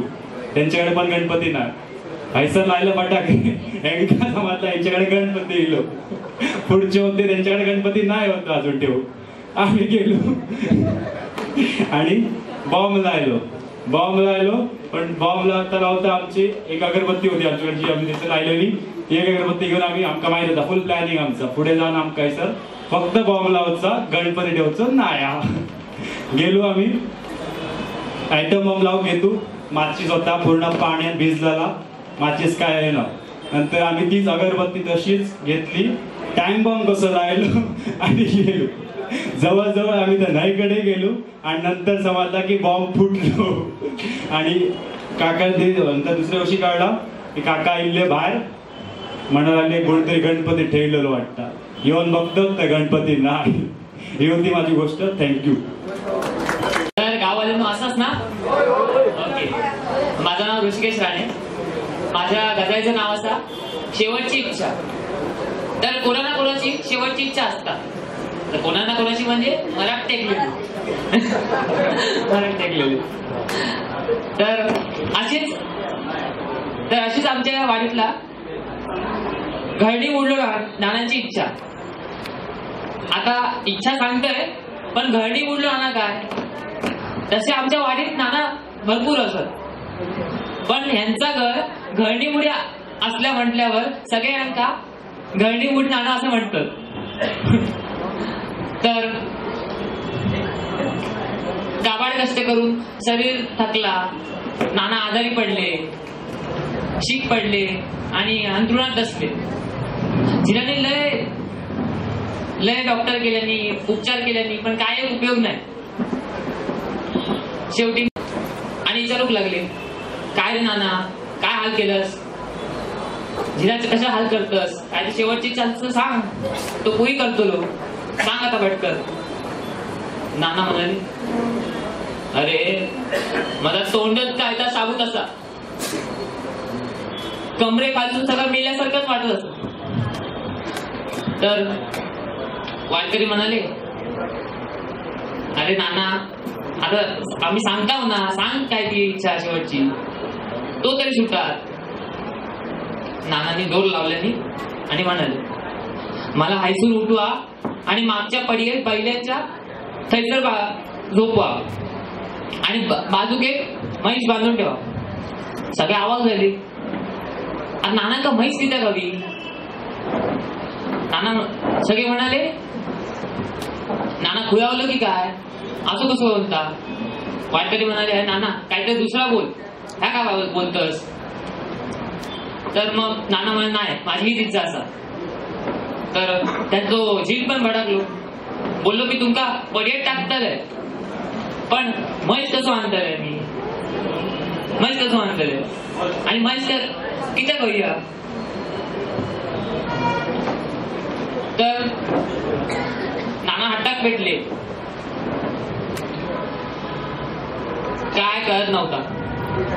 शेवटी मग नाना म्हणाले, वारकरी बोलूक लागले, नाना काहीतरी दुसरा मार. नाना म्हणाले, जी म्हणालो तुमका म्हणजे घराचा मालका कसा पडे टाकतले मी, सांगा माका, आणि म्हैस किती होई. काय कळत नाही. शेवटी नाना म्हणाले, अरे मी मत कित्यात मागतोय तर माहिती हा, गेले 5-6 दिवसा मी हैसर पडून तो यम येता माका माझी काय हाल बघतच नाही, माका विचारतच नाही. म्हणून म्हणतोय एक तळणी ताटी मग साईड बाजू बांधून ठेवा, म्हणजे तो यम हेमाचा रेडू जरी येतो लो मग यम बघतो लो माका कसा. चला इथं समोर पूर्व येथे गेली 38 वर्ष वैद्यकीय व्यवसाय करतोय. मी आपल्या समोर सादर करतोय मालवणी गझल. माझ्या गोऱ्या पाहुण्यांची. तत्पूर्वी मी भोगले साहेबांना आणि विद्याप्रभू मॅडमला पुस्तक देऊ इच्छितो.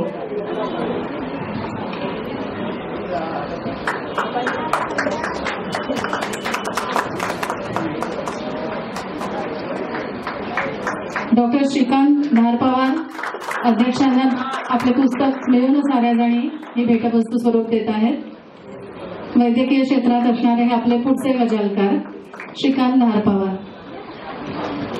बंधूंनो, गझल असा शनिवार दिनांक 3 फेब्रुवारी 4ची. मी आणि माझी बायको ठाणा रेल्वे स्टेशनवर मांडवी एक्सप्रेस मध्ये चढलो. मात्र आणि आमच्या सीटवर बसलेले 2 परदेशी पाहुणे दिसले चहा पिताना. मी त्यांना म्हटलंय आय गॉट रिझर्वेशन. त्या दोघांपैकी एकानं आपला तिकीट काढला आणि म्हणाले even we got the reservation. त्यांनी तिकीट मला दाखवलं तर तो होता AS2चा आणि माझं रिझर्वेशन S2चा. मग आता ते चहा पिणाऱ्या पाहुण्यांना मी म्हटलं मी बसा आणि समोरच्या सीटवर आम्ही असं झालं कारण एवढ्यात गाडी सुटलेली होती. म्हटलं पुढच्या पनवेल स्टेशनला तुम्ही उतरून पुढच्या डब्यात जा. मग आता सहज चौकशी करूची पाहुण्यांची म्हणून मी विचारले. माझं आणि माझ्या बायकोचा परिचय करून दिला की मी मुंबईतल्या एका ह्याच्यातून भांडूप उपनगरात वैद्यकीय व्यवसाय करते आणि माझी बायको कल्याणच्या बिर्ला महाविद्यालयात कॉमर्सची हेड ऑफ डिपार्टमेंट हा. आणि त्यांची ओळख विचारली तर ते व्हिएना विद्यापीठाचे विद्यार्थी होते आणि दिवाळीच्या सुट्टीमध्ये ते इकडे दक्षिण भारताचा दौरा करू म्हणून गेलेले होते. तर सहज त्यांनी मला त्याच्यापैकी एकाचं नाव होता निकोलस आणि दुसऱ्याचं नाव होता सिमॉन. तो निकोलस माका म्हणता की in India cricket is the most popular game no. म्हटलं yes. Can we be able to see any of the matches here. तर म्हटलं आता हे सर्व क्रिकेटचं सीझन संपलेलो असा श्रीलंकेन आताच हे सर्व दौरो आटोपलेलो असा त्यामुळे म्हाका वाटलं नाही तुमका काय तुमका एखादी मॅच बघूक मिळात. पण मग त्यांना सहज मी विचारलं क्रिकेटचाच विषय निघालो म्हणून मी त्यांना विचारलं have you heard of Sachin Tendulkar. तर म्हणे नो. कारण युरोप जरी क्रिकेट ही इंग्लंडची देणगी असली आणि भारतात लोकप्रिय असलं तरी युरोपमध्ये किंवा परदेशी म्हणजे प्रसिद्ध असलेलं गेम म्हणजे फुटबॉल. त्यामुळे त्यांना सचिन विषयी काय माहिती नसणार ही काही ही गोष्ट आश्चर्याची गोष्ट नव्हती. पण मी त्यांना सचिनची माहिती सांगितली आणि म्हटलंय I was fortunate to have got acquainted with his father professor Ramesh Tendulkar. म्हटलं आणि जे माझ्या एड्सवरच्या नाटकासाठी प्रमुख पाहुणे म्हणून दामोदर हॉलला उपस्थित होते आणि त्यांनी माझ्या त्या नाटकाच्या पुस्तकात प्रस्तावना लिहिलेली असा. आणि मी त्यांच्या घरी 3 वेळा म्हटलं जाऊन गेलो. फक्त सचिन सोडून बाकी सगळ्यांची माझी त्यांची ओळख झालेली होती. पण सचिन दौऱ्यामुळे मला काय कधी भेटलो नाही इतक्या झाला. आणि मी सहज म्हटलंय की तुम्ही आता इकडे इलात तर तुमचा पुढचा जर रिझर्वेशन झाला नसता तर मला माझ्या गावी बोलावून तुमचा आनंद झालो असतो. तर त्यांनी दोघांनी आपल्या जर्मन भाषेत संभाषण केलं आणि म्हणाले if you are not getting disturb we would like to visit your village. मी म्हटलं यू आर वेलकम. तोपर्यंत माझी बायको अगदी गोगल गाय सारखी पडांग होती आतापर्यंत.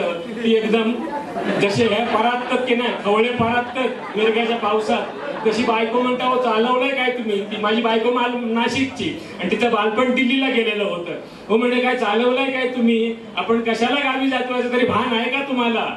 याचं कारण माझी बायको तशी माणूस गाणी नाही मित्रांनो. काय गैरसमज करून घेऊ नको.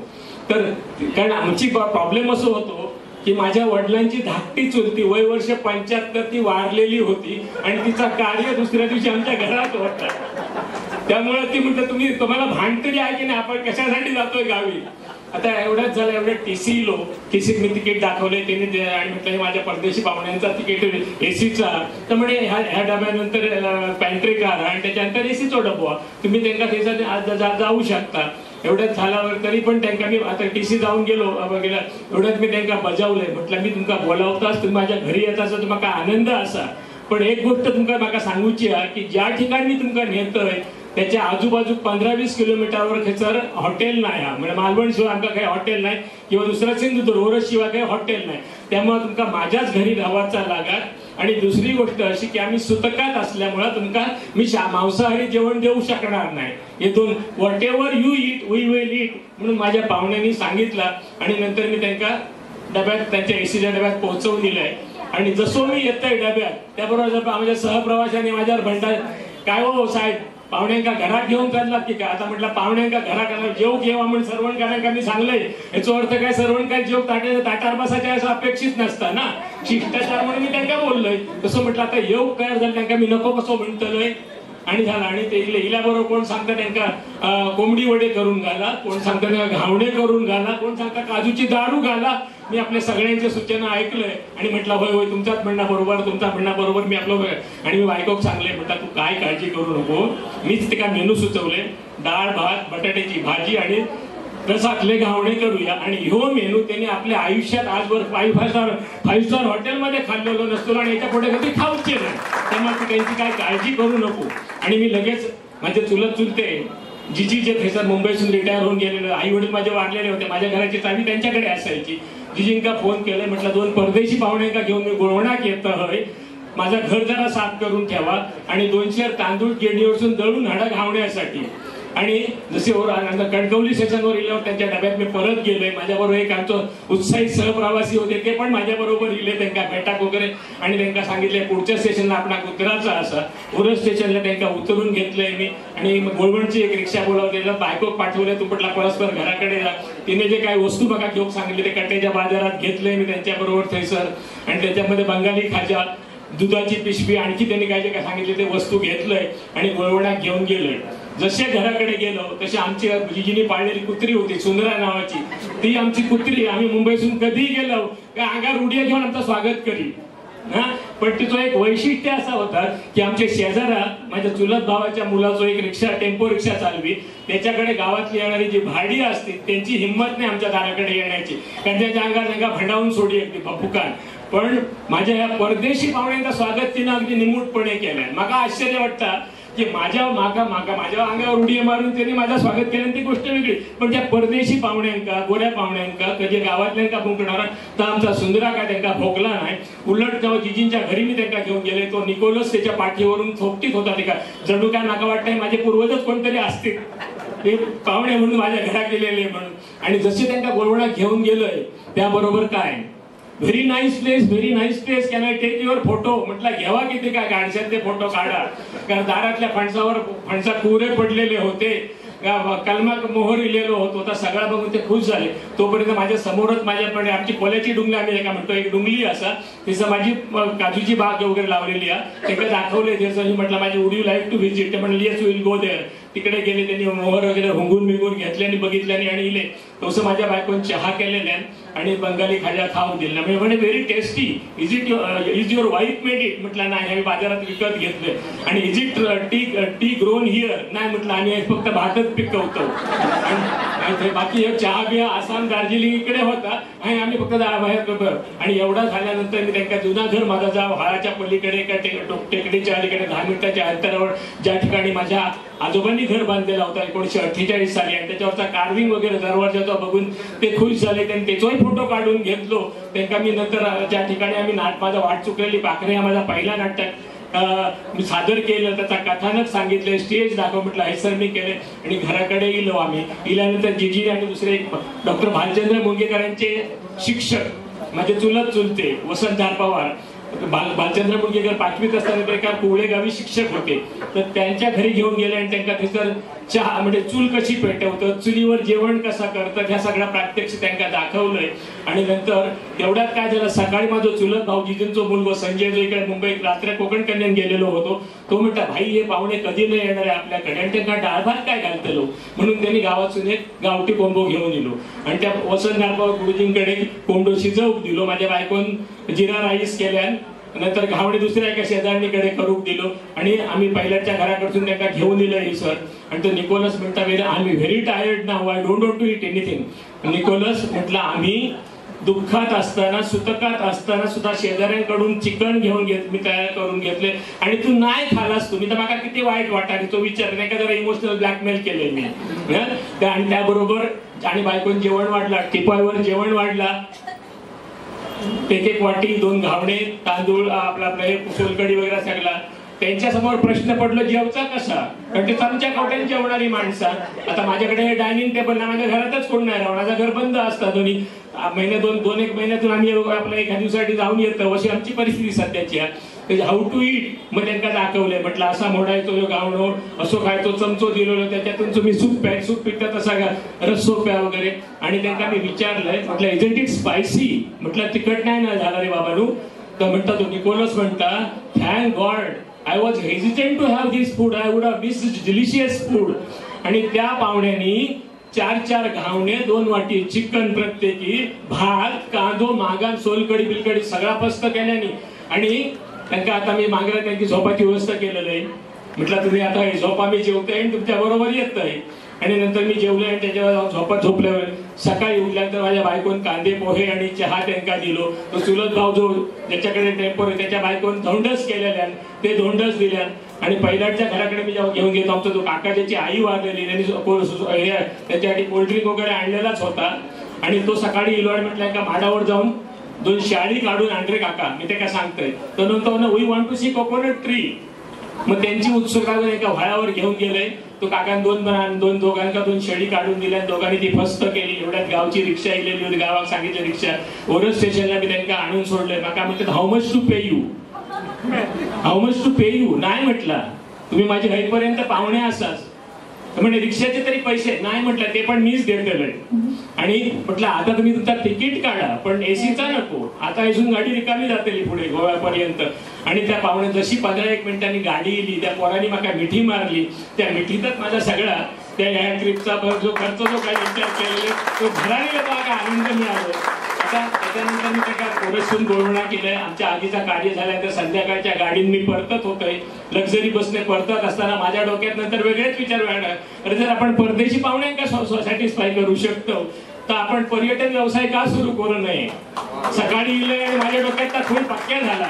दवाखान्यात जाऊन इले संध्याकाळी डीटीपी वगैरे केलंय यशस्वी पर्यटन म्हणून. आणि आमचे परदेशी व्हीएनआय विद्यापीठाचे विद्यार्थी निकोलस आणि सिमॉन कोकणच्या निसर्ग सौंदर्याने आणि आमच्या आदरातिथ्याने भारावून गेले. त्यांच्यापासून प्रेरणा घेऊन आम्ही यशस्वी पर्यटन स्थापन करतो. आणि यशस्वी पर्यटनची पहिली सिंधुदुर्ग सहल आम्ही मे मध्ये 7 दिवसाची आयोजित करतोय. खर्च फक्त 2,500 रुपये. पत्रक काढलं आणि दुसऱ्या दिवशी जॉन्सन गार्डनला मी फिरायला गेलो. 2 मिनिटं फक्त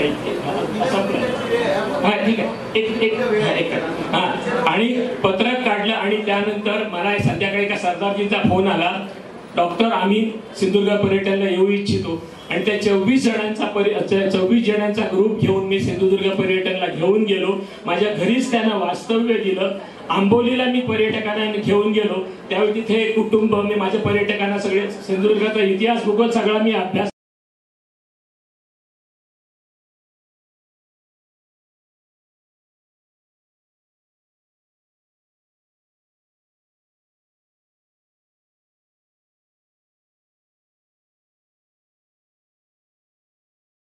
नोट्स तयार केल्या. आणि ते सगळं सांगत असताना तिथे एक कुटुंब उभं होतं. ते माझं ऐकत होतं. माझं जे टुरिंग ब्रीफिंग करत होतो ते ऐकत होतं.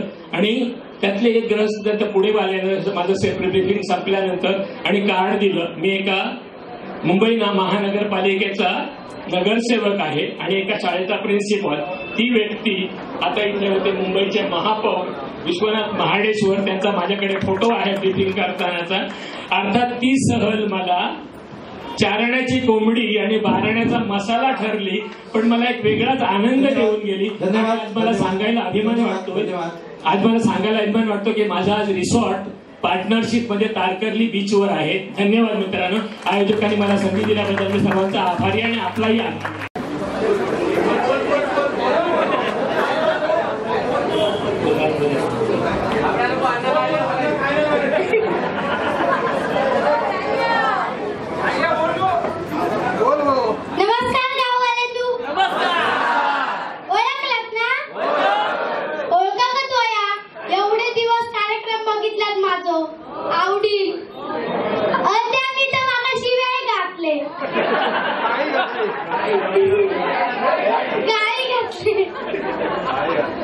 तर तुम्ही माका ऐसा बोलवलाय म्हणून मी तुमचे आभार मानताय.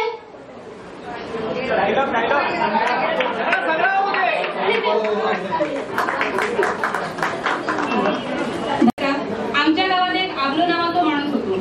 पूर्वी तो मोठ्या प्रसिद्ध दशावतारी नाटक कंपनीत कामात होतो. जत्रा येईल एकामध्ये त्याचा वाव नसेल. नाटकात राजाचा काम ह्याचा म्हणजे मेन रोल ह्याचाच होतो. त्यामुळे त्याचं रुबाबाई चितकत होतो. एका वर्षा गाववाल्याने गावच्या जत्रेत आपल्याच्या नाटक कंपनीचं नाटक बोलवलं ठरवलं. गावात पहिल्यांदाच आपल्याचं नाटक असल्यामुळे आपलं लय पण थोडा त्याला टेन्शन होता की त्याचं कारण होती त्याची बाय. आमच्या जत्रेचा ह्या वर्षाचा तरी नाटक बघूचा ह्या बायलेन आपल्या भावाक आधीच सांगण केलेला होता. बायल नाटक बघू घेतली ह्याची काळजी नाही होती. प्रॉब्लेम हे होतो की आपल्याच्या बायले कॅरेक्टर मध्ये घुसाची सवय होती. टीव्ही लागली काय हिची काय ती मजा होती. गाडी काय आणि रडारड काय. उन्हान आपलं तिका कधी बाहेर होतून नाटका बिटका सिनेमात घेऊन जाय नाही. आपल्या माहीत होता ही जर आपल्या नाटकात गेली तर काहीतरी दुसरा नाटक करतात. उन्हान ह्यांनी बायले पहिल्यांदा बाबा पुता करून लाडान सांगण बघले पण तिचा आपल्याचाच खरा ऐकाक तयार नाही. शेवटी आपलो घरात एका कडी मारून ये असं सांगान बाहेर पडलो. बिचारी बाहेर फुगन बसली. झाला रात्री पावण्यापर्यंत जेवणाचा आटापला आणि हेका हिसाब सांगान सगळी घरातली बेगीना कडीला पुढची जागा अडो देवळात गेली. रातचं बाहेरून तू गाव होया म्हणा हिची सासू हेका नीट उन्हान सांगान गेली.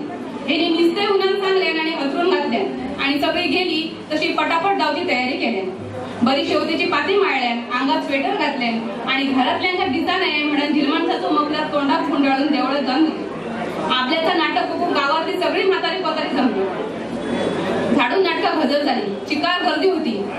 आपल्याची बायल कशी बशी रीक काढीत ती खांबा पाटकडे एका आडोशाक बाहेर जागा होती थंयसरिली आणि थंयच चिरडान मुरडान बगी कुठली करून बसली.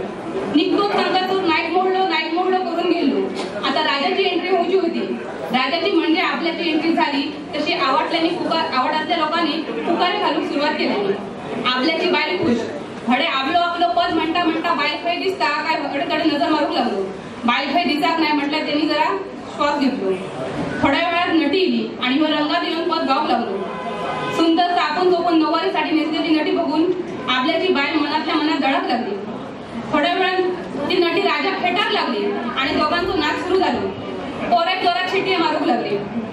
तशी हिची तळपायाची आग मस्तकात जाऊ लागली. हिना तोंडातल्या तोंडात तिकडशे गाळी घालून सुरुवात केली. तशी बाजूक बसलेली म्हातारी कुरकुराक लागली. तिरक्या नजरेन बघित कारवारली. अगो वगीराव मगो तुझं ऐकतले काय नाटक बघतलं कोण तरी बंद हे. तशी आपल्याची बायल धाना दिली आणि वगीरवली. वाईट वक्तान परत रोमॅन्टिक सीन दिलो. आता मात्र आपल्याची बायल हातात कापना पाठी करीत उठली. ह्या अवधीशी आता शिल्लक ठेवचे नाही म्हणत अंगात वारा इल्या बरी उभी राहिली. आता काहीतरी जात आला इतक्यात पाडसून आवाज दिलो. अगे तुझं मोर मध्ये नाचय आमका नाटक बघून ये. सगळ्यांची आराड ऐकून परत एका झगमरीत बसायचा लागला. देगेची म्हाताराई बडबडाक लागली. ती किती पुरपुरतोय गो तुझं घो असल्या बरी. बायल माणसाच्या जातीन कसा ओगी बसान बघूचा. तशी दात वोट खायत मग्न सारखं करीत आपल्याची बाल म्हाताराकडे पाठ करून बसली. नाटकाचा अर्धो भाग टाकलो आणि नाटक रंगा दिला. राजाचे वाईट दिवस दिले आणि राजा भिकारी झालो. राजा तो सावत्र भाव राजा लाते कोटेनी मारता आणि राजा आपलं जीवाच्या आकांता नेऊन रडत रडत पद म्हणता. एक धागा सुखाचा 100 धागे दुःखाचे असं तो सीन होतो. 2 ओळी झाले का परत चापकाचे फटके. राजा म्हणजे आपलो फटक्या बरोबर आई आई करून आरडा होतो. ह्या आता आपल्याच्या बायलेत भगवानात आला. आता राजाचे डोळे फोडतले हात कापतले ह्या तिने ऐकले आणि गळो काढून मोठमोठ्याने फेसरत रडायला सुरुवात केली. नको रे माझ्या भावाक मारू म्या पाया पडते तुमच्या. माझ्या भावाक सोड आम्ही हो गाव सोडून जातो. त्यांना मारू नको असं म्हणून ती गळो काढून रडाक सुरू केली. डोळे परतले आणि खयत ताट झाली. काय झाला तर खूप गर्दी झाली. मफलर काढलं तेव्हा कळला ही तर आपल्याची बायल.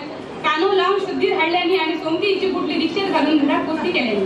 सकाळी नाटक सोपला तसं आपलं घरा गेलो आणि बायलेक शोधूक लागलो.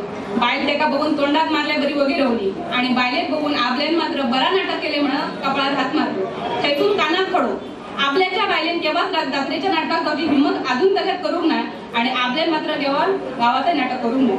धन्यवाद. माझ्या आजीन माका सांगलेली गजालीचं नाव थंय ठेवलेलं असं म्हणत नावही सांगतोय. कुमारीन बसली दिचार. माझा आजवाळ मळेवाडी सुटी पडली काय आमका सगळ्यांका मळेवाडीत जाऊ गावडा. खरं म्हणजे वाडीच्या घरात सगळा मेळा काय व्हाया आता. पण आजीच्या घरात जाऊन त्याला कौतुक जर असा की नाही तर निराळाच. खरं तर आजीच्या त्या मळेवाडच्या घरात उंदीर डबे बडे होते. तांदळाच्या डब्यात तांदूळ नाही आणि गव्हाच्या डब्यात गहू नाही. तरी पण आजी महत्वाची कित्या तर आजी काणीये सांगली. तिची सगळी कामं झाली की तिका आमचा एक सांगणं असायचा की आजी सांची एक काणी सांगू होईल. असे तिने बरेचसे आमका काणीये सांगले आणि ते प्रत्येक काणी ही प्रबोधनपर होती.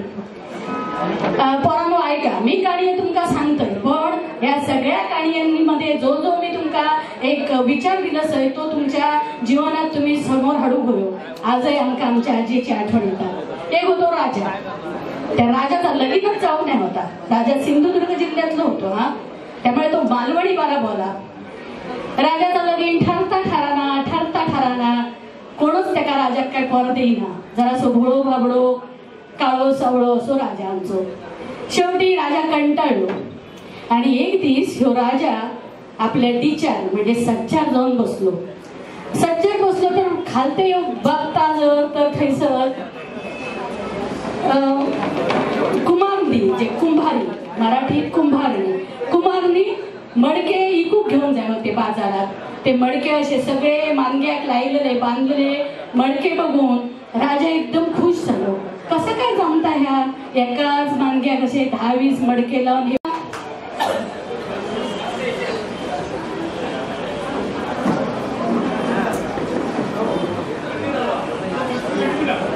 सकला मराठी बोलायला लागला. राजाक म्हणायला लागला, राजे राजे माका लई भूक लागली. रानप्याच्या घरात गेले होते पण तडे रानप्याने काही केलंच नाही. राणीचा म्हणून काहीतरी मान असता की नाही. राजा म्हणता, गो बाय माझ्या आऊशी, तू मालवणी माणसा म्हणा लगीन केलं तेव्हा तू मालवणी बोल मगो. आधी मालवणीच बोला होतं. जसा राजवाडा दिलाय तशी तुका मराठी कशी काय सुचाक लागली. पण आमचा ह्या सकला काही कसाच ऐकाना झाला. मध्ये मध्ये केव्हा तरी सांगी लिपस्टिक शोधत होते. लिपस्टिक मिळत नाही. अडे तडे खडे खडे म्हणून शोधलं मी पण नाही, मला लिपस्टिक मिळली नाही. राजाचो पार चढ आपण करतो लो काय बाबडो. लगीन त्याचा ठरा नाही होता. कोणतरी एकदा गाळ्यात बांधून घेतले. एक दिवशी राजा आणि ह्या आमचा सकला गच्चीर म्हणजे सज्जार आणि त्याचा मालवणीत नाव डिचार बसलेली. डिचार बघाय बसली तर नटान थटान लिपस्टिक लावून असलेले नसलेले सगळे दागिने घालून गव्हाच्या अगदी खेळताना अगदी बसलेला. आणि त्याचं लक्ष गेलो खालते गेलो तर सगळी कुमारा मानग्या मडके बोलायला आणि कपाळावर घेऊन बाजारात विकून जाय होती. एक टक लावून सकला बघितलं काय ह्या काय बरे मडके. एकदा राजाक बघता एकदा मडकेवाल्यांका बघता आणि थोड्या वेळाने विचार करून राजा विचारता, राजे कशाची बरं फळ ही. राजा कपाळावर हात लावून घेता.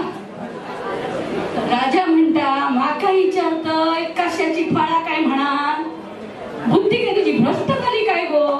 अगो हाई ते मडके इके होत तेव्हा तुका मी बघलं आणि मडके इकताना तुका पसंत केलंय आणि ह्या एवढ्या मोठ्या राजवाड्यात हाडलंय.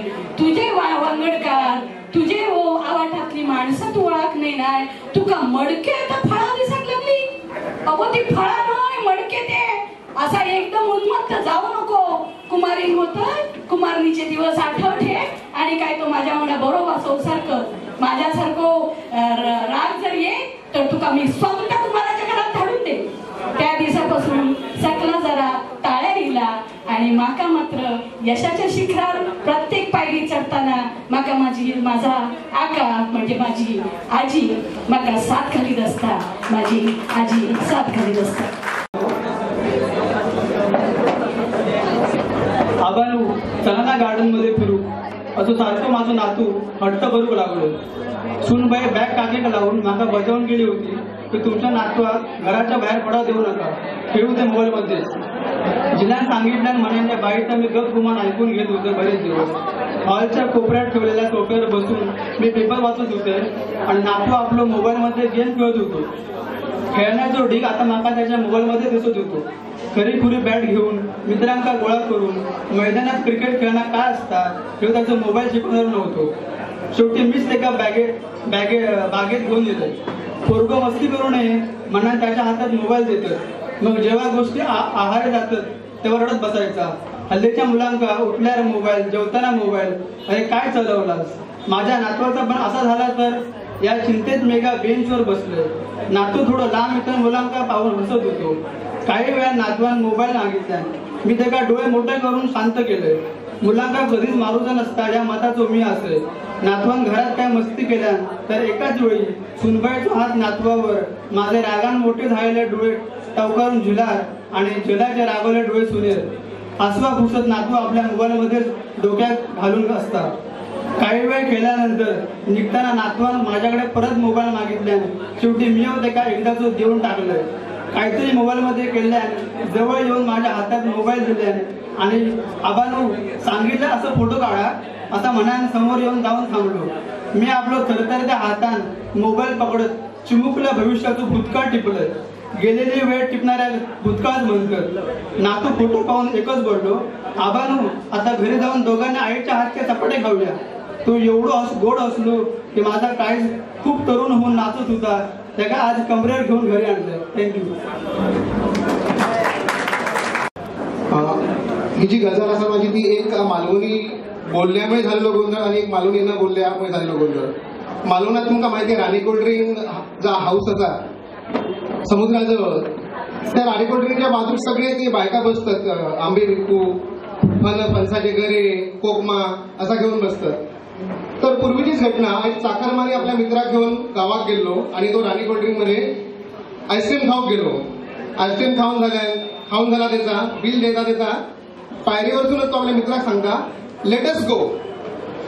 तर ते खाली जे बायका बसलेले होते काय त्याच्यातल्या एका बाईक वाटला की येतच गो बोललो.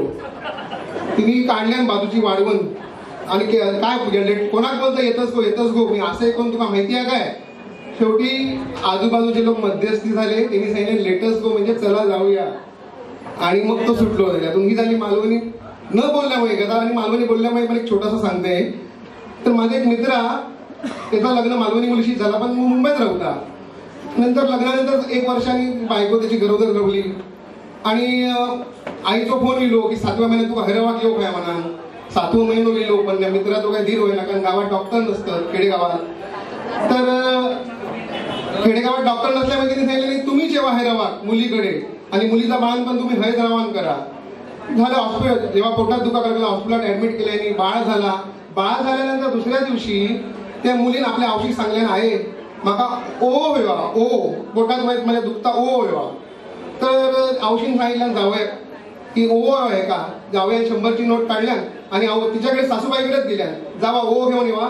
थंय तो आमचो गाववालो दुकानवालो त्याच्याकडेच जावा. आता मालवणी लोक काय सवय असता, मुंबई गेले की शुद्ध मराठीत बोलत बघतात मालवणी सोडून. आणि ती इली आवाज घेऊन आणि दिल्या पुढी हातात जावया फक्त हातात तर काय वेगळाच वाटला, हलको कसं एवढं ओ. पुडी उघडल्यानंतर आतमध्ये गोवा गुटकाचे 50 पुडी आहे. 2 रुपये एक, 100 रुपये 50 पुडी. म्हटलं काय बोललास तुम्ही, काय मागितलास. मी त्याला सांगितलं ओवा द्या. ओवा तर त्या दुकानदार गोवा ऐकल्या मी गोवाची पुडी दिल्या म्हणून आपलं ओवा मागितल्या नसतं तर शिस्तीत ओवा गावलो असतो. धन्यवाद. मी गजालची सांगतोय आणि त्या गजालीत मी गोष्ट सांगतोय आणि ही गोष्ट सगळ्यांना माहित आहे, लहानपणापासून सगळ्यांनी ऐकलेली असा, पण ती गोष्ट अर्धवट ऐकलेली असा. ती मी पूर्ण करतोय आणि त्याच्यासून एक मेसेज पण असा. गोष्ट असा कावळ्या चिमणी. एक होतो कावळो, एक होती चिमणी. चिमणीचा घर होता मेहनतचा, कावळ्याचा घर होता शेणात. एकदा खूप पाऊस पडला आणि कावळ्याचं घर शेणाचं भावान गेलं. ते का खैर व्हायचं काय कळालं नाही. तो चिमणीकडे चिवताही दार उघड. चिमणी म्हणता मी माझ्या बाळात आंघोळ करते. वाईट थांबलो, थोड्या परत सांगता चिवताही दार उघड. चिमणी पितूस सांगता मी माझ्या बाळात कपडे घालतोय. थोड्या वेळ परत सांगता चिवताही दार उघड. चिमणी सांगता मी माझ्या बाळात पावडर लावतोय. आणि अशीच तो बाहेर हात मारिता या पितूस मी नाक घालतोय, कपडे घालतोय, पावडर घालतोय आणि झोपवते या सांगितलं. मग नंतर खूप वेळ कसलोच आवाज आहे त्याचं. आपल्या बाळा तरी झोपवल्यानंतर त्याला अचानक आठवण येईल, अरे कावड बघा हात मारी होतो, मी दार उघडले नाही आणि मग काय होतं सांगणार नाही. तिने दाराचं नस घेतलं पण बाहेर कसलं जाणत नाही होतो. मग चिमणीने काय केलं, दार उघडला, बाहेर बघल्या, बाहेर कावळू नाही होत. कावळू खय गेलो. ते का पणाकडे खूप वाईट वाटला. ते का वाटलं मी माझ्या कामातच गुंगान लावलंय, मी कावळ्यासाठी दार उघडले नाही, चुकलं माझं, असं करू नको मला. त्याची अडचण बघू गई होती आणि त्याच्या जीवाक लागला आणि नंतर त्याचा खूप शोध घेतला खरंच तो कावळा त्याला गावलो नाही. पण त्याच्या मनात ही कायमची गोष्ट त्याच्या मनात लावली, ते का रुकरुक लागायला लावली की माझा चुकला. मग ती ठरवलं आपण कावळ्या शोधायचा, खरं गावातच बघायचं आणि कावळ्या शोधल्या. फिरली शेवट आणि शेवटी एका झाडावर धक्कन बघायला बसलेली तेव्हा त्याला ओळखीचा आवाज कानावर पडला. ते का वाटलं जो कावळ्याचा आवाज, आवाजाच्या दिशेत चिमणी गेली. तोच कावळा होतो आपल्या घरट्यात आपल्या बायका पोरासोबत खूप आनंदात होतो. ही चिमणी थंय गेली.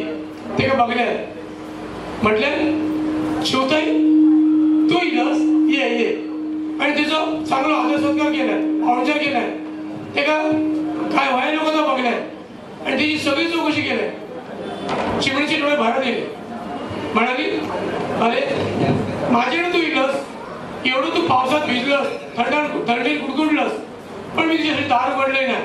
मी माझ्या सुखात गुरफटत रावले आणि माका जीवाक खाऊक लागला म्हणून मी तुका शोधी शोधी धावी नाही, पण तू तर मनात ठेवलंच नाही आणि माका तू घरात बोलवलंस, खाऊ दिलंस आणि सगळी विचारपूस केलंस. तू किती बरो असस. आवडे सांगले शिवणे तू तुझ्या जागी बरोबर होतोस, मी माझ्या जागी बरोबर असेल, पण मी एवढं सांगते तुका स्वतःची कामं काय कोणाव करता गो, स्वतःची कामं कोणाव करता, स्वतःचं घर संसार स्वतःचं सुख आनंद कोणाव बघता, पण स्वतःचं सुख संसार आणि स्वतःचा आनंद बघता बघता दुसऱ्याचा पण विचार करू कर. आणि त्याच्यातून मी तुका ह्याच सांगतोय आपण माणसं जपा होई, प्रेम जपा करूया, एकमेकाक मदत करू होई, एकमेकाचा विचार करू होई, या लक्षात ठेव.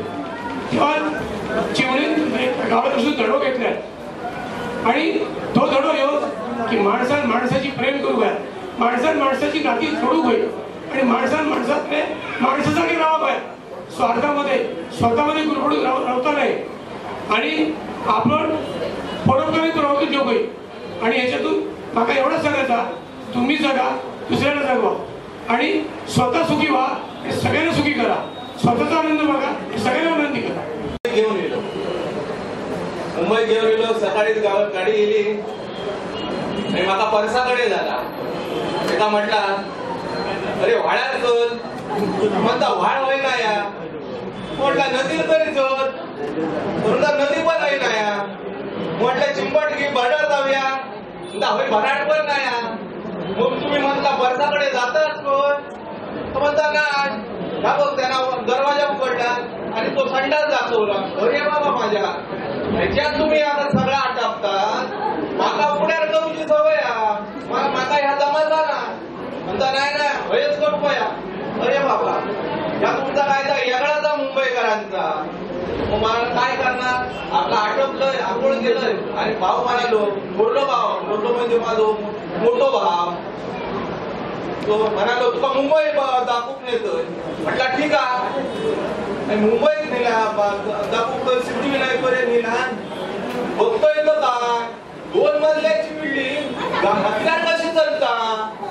अरे म्हटलं ह्या काय, ही डबल डेकर गाडी अरे बाबा ह्याका डबल डेकर गाडी असं म्हणतो. माका रे काय नाही, वरती पण जातो, एका शिडी जा वरती जा, म्हणता शिडी नाही ते दादर असतो. म्हटला होय काय, पुढे बघतोय तो ही करती. अरे बाबा अशी कशी मुंबई रे दादा, हे दादा अशी कशी मुंबई रे दादा. अकडे सुनील मोटर, अकडे सुनील टेम्पो, मोदी हवालदार का हात हलयता, काय शिडिये फुंकयता. अशी कशी मुंबई रे दादा. मुंबईतली पोरा पेंटी काय घालतात, इशंडा काय घालतात, वयकट काय करतात, विपकट काय करतात, पोरग्या काय पोरगी ओळखाक नाही यायना. अशी कशी मुंबई रे दादा, रे दादा अशी कशी मुंबई रे दादा. मुंबईतली पोरा गलीतली काय लावतात, योगत काय लावतात, शँडल काय घालतात, त्यांका पिंडी देवणूक काय हेका येवची ना. हे दादा अशी कशी मुंबई रे दादा. अरे म्हटला ह्यो काय ऐकायचो नाही माका, चल बाबा घराला जाऊया. घरात आणला माका, म्हटला माका नाही, माका गावाला जाऊचा, काही तुझ्या मुंबईत नको. गावात गेलो तर बाळग्या गावात बायको पत्र पाठवला. बायले गावात ठेवलेला आकृषी बरोबर कामात आणि ह्यो मुंबई होतो. पत्र पाठवला, बायलेने त्याचा पत्र वाचला आणि औशी काशी आहे म्हणण्याची आमच्याकडे सवय आहे ना, औशी आहे म्हणतात. औशी हाक मारला, क्या आहे माझ्या गोवाचो कागद येलो, के आहे धाड मुंबईत माका. माझ्या गोवाचो कागद येलो, के आहे धाड मुंबईत माका. त्या दगडे एकले गे भिडे एक लागे तिकडे एकले गे भिडे एक लागे तुका कळत कसा नाही गे आहे माझ्या गोवाचो कागद दिलो गे आहे दाळ मुंबई माका माझ्या गोवाचो कागद दिलो गे आहे दाळ मुंबई माका दोन दोन दुनिये करून काम ते करतात गे दोन दोन दुनिये करून काम ते करतात गे स्वतःचे घर असतात हॉटेलात जेतात गे स्वतःचा घर असतात हॉटेलात जेतात गे तुका कळत कसा नाही गे आहे माझ्या गोवाचो कागद दिलो गे आहे दाळ मुंबईत माका माझ्या गोवाचो कागद दिलो गे आहे दाळ मुंबईत माका माझी आठवण काढून मनात ना रडतात गे माझी आठवण काढून मनात ना रडतात गे रात्रीचे उशीर मिठी मारून ते झोपतात गे रात्रीचे उशीर मारून रात्रीचे झोपतात गे तुका कळत कसा नाही गे आहे माझ्या गोवाचो कागद दिलो गे आहे दाळ मुंबईत माका माझ्या गोवाचो कागद दिलो गे आहे दाळ मुंबईत माका धन्यवाद. तावडे शिरगाव देवगड मालवणात जन्म झालेल्या सगळ्या रसिकांका याचं मी तुमचं स्वागत करते. लहानपणी आम्ही लय शाळेत जायचे, तुम्ही पण गेला असाल, आम्ही पण दांडी मारायचे, तुम्ही पण मारला असाल. लय लय मॉप मॉप गजेले असत. लहानपणात शाळेत जाताना दगडी मारीत जायचे आंब्यावर, फणस काढीत जायचे आणि कोणाचे कडूचे असलेले फणस त्याला रात्री बोलवायचो, त्याला राखणीत बसवायचो, त्याचेच फणस काढून आणायचे, त्याला पहिलो घास द्यायचो आणि मग आपण खायचो, म्हणजे आपल्याला पाप नाही लागत. ही अशी मजा होती. आंब्यावर दगड मारून गेले तर आंबे टवके मिळत नाही, म्हणून काय करायचे, अलगद त्याचंच घड घ्यायचो, त्याला राखणीत बसवायचो, त्याचे आंबे घरात काढायचे, पहिलो मान त्याला द्यायचो, त्यानं आंबा खाल्ल्यानंतर आपण बाकी सगळे आंबे मटकवायचे. असे करीत करीत करीत आम्ही आपली आताची पोरगी कशी प्राणायाम करतात, त्यावेळी आमच्या काळात काय होता, प्राण कंठात देऊन आम्ही याम याम याम करीत जायचो शाळेत. शाळेत दांडी मारूची खाजलंय, मास्तरांना पण कळायचा. काय झालं, पाऊस पहिलो येलो नका, सड्यावर कोरले धरून चालले, चला आपण पण जाऊया. सगळ्यांबरोबर आपण पण जातो. त्यावेळा दारू बिरू शिकवूक लागायची नाही, तशी कोरल्या पकडे व्यसन लागत नाही तर जावचंच लागतला. आम्ही एक दिवस शाळेत दांडी मारलो, सगळे गेलो कोरले पकडून 7 जण गेलो गेलो गेलो, ही पकड ती पकड, चांगले कुर्ले व्हाळा गेलेले होते, दगड बाजू केले, कुर्ले काढलं, 36 कुर्ले गावले. त्याच्यातले काय केलं, गुरुजींचं वाटो बाजूक काढलं, 12 कुर्ले गुरुजींसाठी, बाकीचे आम्ही आपापसात वाटून घेऊया, कारण गुरुजींचं वाटो मोठो, नाहीतर आमच्या घराकडे कळतला. करत करत संध्याकाळी आम्ही शाळेत दांडी मारलेली असताना गुरुजींच्या घरात गेलो. मास्तरीन माईका विचारलं, गुरुजी खय गेले, तर गुरुजीला खवळले, तुम्ही शाळेत गेलात नाही, त्यांना कळला काहीतरी 7 जण मिळून काहीतरी कट करतलास, म्हणून ते तुमच्या घरात गेले. घरात गेले म्हटले, आमका कळला आता आमचा कांडाप निघतला. म्हटल्यानंतर वसग्या करल्याच्या चड्डीतच त्याचे कुळी तुपडे झाले. पुढे आता काय करूचा, कसा करूचा, म्हणून आम्ही गुरुजींचे पाय पकडलो. गुरुजीने मग सांगल्यानी बाबांका की आम्हीच सांगलेलो त्याला कुर्ले पकडून जाऊ, बरं झालं माझ्या घरात पण त्यांनी दिल्यानी. ही अशी गजाल. आणि करता करता करता आमचे शाळेतले दिवस चांगले जात होते, अभ्यासात लक्ष कमी आणि बाहेरच्याच गोष्टीत जास्ती, पण आपण काही पुढाकार घ्यायचो नाही. 4-5 माणसं जे आहेत त्याच्याबरोबर जाईत राहायचा, पण आपलं नाव काही येणार नाही याची काळजी घ्यायची, याची मी पुरेपूर काळजी घेत असे. मग करता करता करता एक गंमत झाली. आमच्या वर्गात एक नवीन पोरगी गेली, तिचं नाव नलू देसाई. नलू इली आणि वर्गात नुसतं हाहाकार मारलो. या पोरग्याला आमच्या गावातून सगळे ऍडमिशन घेऊन इलेला होता. आता काय करतला, जो तो त्याच्या मागे त्याच्यावर इम्प्रेशन मारू लागलो, कसं करतला कसं करतला. आम्ही आपली कोपऱ्यातून बघली. करता करता करता त्याच्या बरोबर जावं, त्याका खडू दे, त्याका काय दे, त्याका पुस्तक दे, त्याची वही लिहून काढ, असे करत करत सगळी माणसं आपली सगळी मुलं त्याच्या पाठसून राहतली. आम्ही म्हटलं जाऊन देत, त्यांना जाऊन देत, काय करतात. त्यातले जे चॅप्टर होते त्याने आपला स्वयं काय तर करून घेतल्याने. वसगो करलो होतो ना, तो नेहमी त्याला जाऊन चिचो काढत जाय. म्हणजे लहानपणापासूनच आंबट शौकीन. त्याका नलू होता तर एकदम अवघड होता, कारण काय खयो पुढे पुढे जाय, पुढे पुढे त्यामधले वजगा करल्यान त्याका चिचेवर चढवी, चिचे चढवी आणि खाली चिचा गुळा करून घेऊ वेल्याक आमटान आवडा ना म्हणून वेगवेगळ्या अंगाले लहानपणात बघूची सवय, त्यामुळे मोठेपणी तो मोठा आंतरराष्ट्रीय फोटोग्राफर झालो. आमच्या बरोबर जी कुळीत पळवणारी पोरं होती ती मोठेपणी इन्स्पेक्टर झाली. असे कोण कोण काय काय खय खय झाले आणि नलू मनात हवलाचा नवला. प्रत्येकाच्या मनात नलू घर करून रावला. करता करता करता आपलं पण लगीन झाला, आपला संसार झालो, पण नलू का मनातून जायना. जाता जाता जाता लय आठवण येईल वाटलं नलू खय तरी दिसत तर बरा होय. एक दिवस अचानक चमत्कार घडलो. बाबी वज्रमकराच्या झिलाचं लगीन होता. गावात लगीन म्हटल्यानंतर कोण ना कोणतरी गावात आलो. मी आपलं लपून एका कोपऱ्यात बसलेले आणि बघतोय ते काय, या लाल रंगाचा पिंप असा तसा हैसून थैसून मिरावता. ह्या पिंप काहीतरी बघलेला लाल साडी नेसून मिरावता. तर लहानपणी लहान होता ना असा शिडशिडीत गोरा आणि आता ह्यो काळो ठीक डांबराचो ठीक ह्यो कसो का फिरता. काळीत लाच झाला नुसता आणि पेचत नेतात तसं त्याचं टकलो आणि ढेरपोटो नवरो चष्मोला त्याच्या मागसून फिरा. आणि बीएमसीची गाडी येत होती. बीएमसीची गाडी येत आणि मागे 3 ते सफाई कामगार असत ना त्याच्या पाठसून, तशी त्याची 3 पोरा पाठसून या करीत राहतात. म्हणजे ह्या संसाराचा माझ्या चित्र होणार होता. बरा झाला माझे बाय नाही ह्याच्यावर लगीन झाला होता. मनातले आमटे मनातच घोटलंय. पण 30 वर्ष लागली कळा माझी बायल किती चांगली असं ती. त्याच्यावर मग त्याची तुलना केल्यावर मला कळला की 15 पाहुणे येले 20 पाहुणे येले तर कधी पण रांधाप करून घालता, मटण मासे करून घालता, माशाचा तिकला बनवता, सार बनवता आणि गरे सोलून देता. वर वाईट विचारता काय हवला नवरा काय व्हाया काय, झोपाक चटई घालून देता, झोपाळ्यावर बसले तर झोपाळ हलवता आणि वाटता की खराच देवान माझ्यासाठी काहीतरी चांगला पण ठेवलेला होत्या. फक्त मीच त्या कळून घेऊक नाही. हा काहीतरी चांगलं अनुभवल्यावर आपल्याला कळता की आपली माणसं खायची आणि ती आपल्या काय काय उपयोग होतात. पण त्यासाठी हे अनुभव घेऊचा लागता.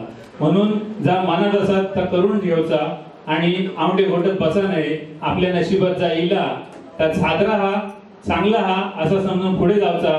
म्हणजे मग आपलं जीवन सगळ्या सुखाने जगा आपणाला मिळता. धन्यवाद. यानंतर या सत्रातली अगदी शेवटची गजल घेऊन आपल्या समोर येतात श्रीमती सोनल पाटील. त्यानंतर लगेचच आपण प्रकट मुलाखतींचं सत्र सुरू करतलो.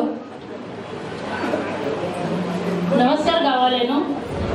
मी तशी गजाल म्हणण्यापेक्षा मी एक जॉब करतले तेव्हा वाईट जरा गप बसला असतं बरा वाटतं. जपा कसा गप बसा पाहिजे. माझी एक शेजारी होती काकी, ती कशी जॉब करीन तो जॉब फक्त मी तुमका आता हे दाखवतले. त्याचे जॉब म्हणण्यापेक्षा तर गजालीच जास्त असायचे. माझं नाव सोनल स्मित पाटील. मी मंत्रालयात स्टुडंट आहे. तुमका तो जरा वाईट जर शांत बसल्यास तर जपात मजा येईल. हॅलो ह्या लढीत साहेबांनी आणि सर्वंकर साहेबांनी तुमच्या घातल्याने नुसता वाईट असं जॉब करू दे तिथं शकतो. बरा असा बसाया जॉब केलो का माणसं कसा बरा वाटता, शांत वाटता, प्रसन्न वाटता. श्रीराम श्रीराम श्रीराम. गो बेबल्या काय मग कोणीला काय म्हणतं कोळणीन मासे आणले ह. तुम्ही जॉब करताय ना. ऐक सांग तुझ्या ग सुनबाय बघ काय आणल्यान म्हावरा काय आणल्यान बघ. काय म्हणतात पेढी आणले ह. घे घे काय चिंगळ आहेस घे. मला आता वाईट जॉब कराने करून दे. जॉब केलं का माणसं कसा बरा वाटता, शांत वाटता, प्रसन्न वाटता. श्रीराम श्रीराम श्रीराम. रे बाबा रे फोनची बेल वाजता हा. अरे मी जॉब करताय ना. औषध फोन उचलू. हा सुनबाई गुलगुलू बोलता हा. संध्याकाळी शेनिमाचं जायचं बेत दिसता. पण काय हल्ली त्याची शेनिमा चौपाटी जाएंगे बेलपुरी खाएंगे. आमच्या इथे गाणी कशी मेरे मन की गंगा और तेरे मन की जमुना का बोल राधा बोल संगम होगा की नाही. आणि मग तू वैजंती मला असं मुडकं मारली नाही नाही नाही म्हणून किंद्र आवाजात काय मुडकं मारी बघित बसायचा नुसता. आणि अगोदरचे ते हिरो आमच्या पिंडात भरलेले जितेंद्र, शशी कपूर, शम्मी कपूर, धर्मेंद्रनं म्हाका लय आवडा. काय करतलं हेमामालीन पटवले. आता त्याचाही वय झाला, आपण आपलाही वय झाला, आपण आपलं जग करतो. जग केला का माणसं कसा बरा वाटता, प्रसन्न वाटता, शांत वाटता. हो काय सकाळपासून त्या पेपरात चिकटून बसला बांधून ठेवा व्हायचं. काय म्हणतात कितीचा विमानतळ सुरू होता. बरं बरं जसं काय तुमचं जावे चेडू तसं रोज येतं असं तुमचं भेटा. आपण आपलं जप करूचो. जप केलो का माणसात कसा बरा वाटता, प्रसन्न वाटता, शांत वाटता. श्रीराम श्रीराम श्रीराम. काय वास सुटलो हा माशाचो. सुनबाई माशे तळता असे दिसता. जडलेले मनी हे केव्हापासून सजनतच नाही. पण काय म्हणा जप केलो का माणसात कसा बरा वाटता, शांत वाटता, प्रसन्न वाटता. आता ह्या माता कोण म्हणा शिवाय सर माता तो कसला परिणाम. श्रीराम श्रीराम. धन्यवाद. हे आमची काकी हे असं सिंधुदुर्ग प्रतिष्ठान आणि व्यासपीठावरचे इतर मान्यवर आणि माझ्या समस्त मालवणी भावाचीनो, बहिणीनो, धीरानो आणि नातवांनो, आपण सगळेजण इथे उपस्थित राहिला आणि हा मालवणी बोलीचा आपण गौरव करत आहात त्याबद्दल मी सर्वांचं मनपूर्वक अभिनंदन करते. इथे सुद्धा छान छान गजाली ऐकायला मिळाल्या आणि या बोलीमध्ये या समारंभामध्ये माझा तुम्ही सत्कारही केला. मगाशी 2 शब्द बोलायला हवे होते पण बोलता नाही आले कामाच्या घाईमुळे.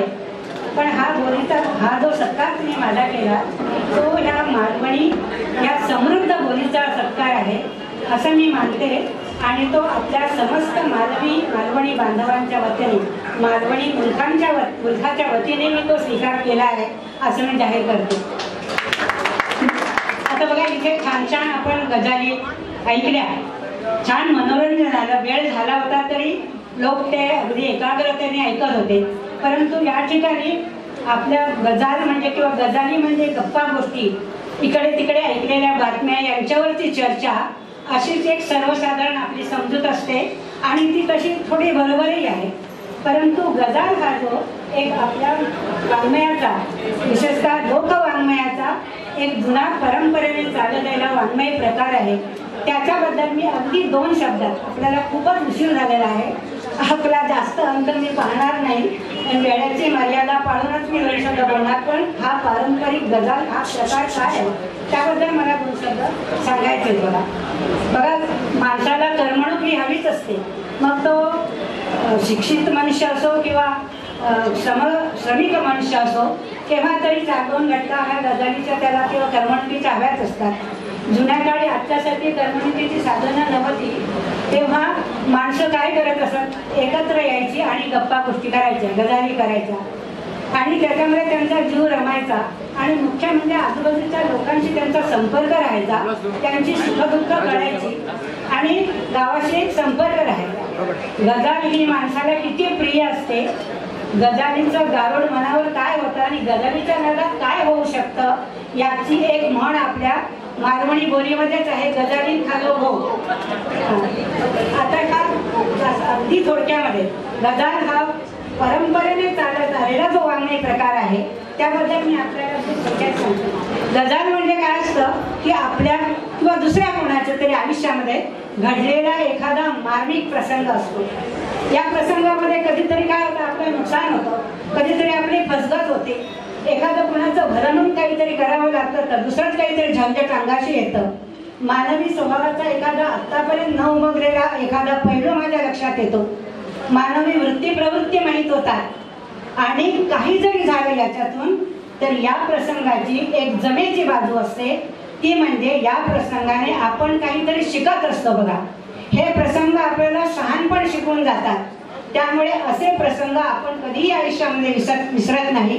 मनाच्या खोल कप्प्यामध्ये एक मोलाची गोष्ट म्हणून ती आपण हृदयामध्ये जतन करून ठेवत असतो आणि आयुष्याची पुढची वाटचाल करत असताना त्याचा संदर्भ म्हणून किंवा मार्गदर्शन म्हणून आपण त्याचा उपयोग करत असतो. पहा पुढे मग काय होतं, पुढे मग केव्हा तरी दुसऱ्या कुणाच्या तरी आयुष्यामध्ये असा प्रसंग घडतो, अगदी असाच नाही पण जवळल्यासारखा आणि किंवा घडू पाहतो. मग आधीचा मनुष्य काय करतो, आपल्या आयुष्यामध्ये पूर्वी हा घडलेला जो प्रसंग आहे तो तिथे सादर करतो. मग त्याच्यातूनही लोकांना काही मार्गदर्शन मिळतो आणि पुढे जर तो प्रसंग घडू पाहत असेल तर त्याला आपण प्रतिबंध करतो. अशा कितीतरी अनुभवाच्या गोष्टी लोकांकडे असतात बघा. इथे एखाद्या गावोगावच्या लोकांचे सुद्धा असेच अनुभव असतात आणि ते संदर्भ म्हणून ते दुसऱ्यांना सांगत असतात बघा. सगळेच अनुभव आपल्याला आपल्या एकट्याच्या आयुष्यामध्ये घेता नाही येणार. दुसऱ्यांच्या अनुभवाने सुद्धा आपण काहीतरी शिकत असतो आणि शिकलं पाहिजे. आणि म्हणूनच आपल्याकडे आणखी एक म्हण आहे, पुढच्याच ठेच मागचा शहाणा. पुढच्या माणसाला तिथे ठेच लागली आहे म्हणून मी तिथे चालताना पायाखाली बघूनच चाललं पाहिजे. अशा कितीतरी गोष्टी आहेत बघा. असंच उद्बोधन ह्या ज्या गजाली आपल्याला काहीतरी शिकवतात, जीवनामध्ये जगण्याचं मोलाचं मार्गदर्शन करतात. मग याच वेळी मला म्हणींची एक थोडीशी आठवण येते बघा. म्हणीमध्ये सुद्धा असाच काही अनुभव सांगितलेला असतो. म्हणी या अनुभवांच्या खाणी आहेत असं बोललं जातं, पण म्हणीमध्ये म्हणींच्या मागे सुद्धा एखादी गजाल असू शकते.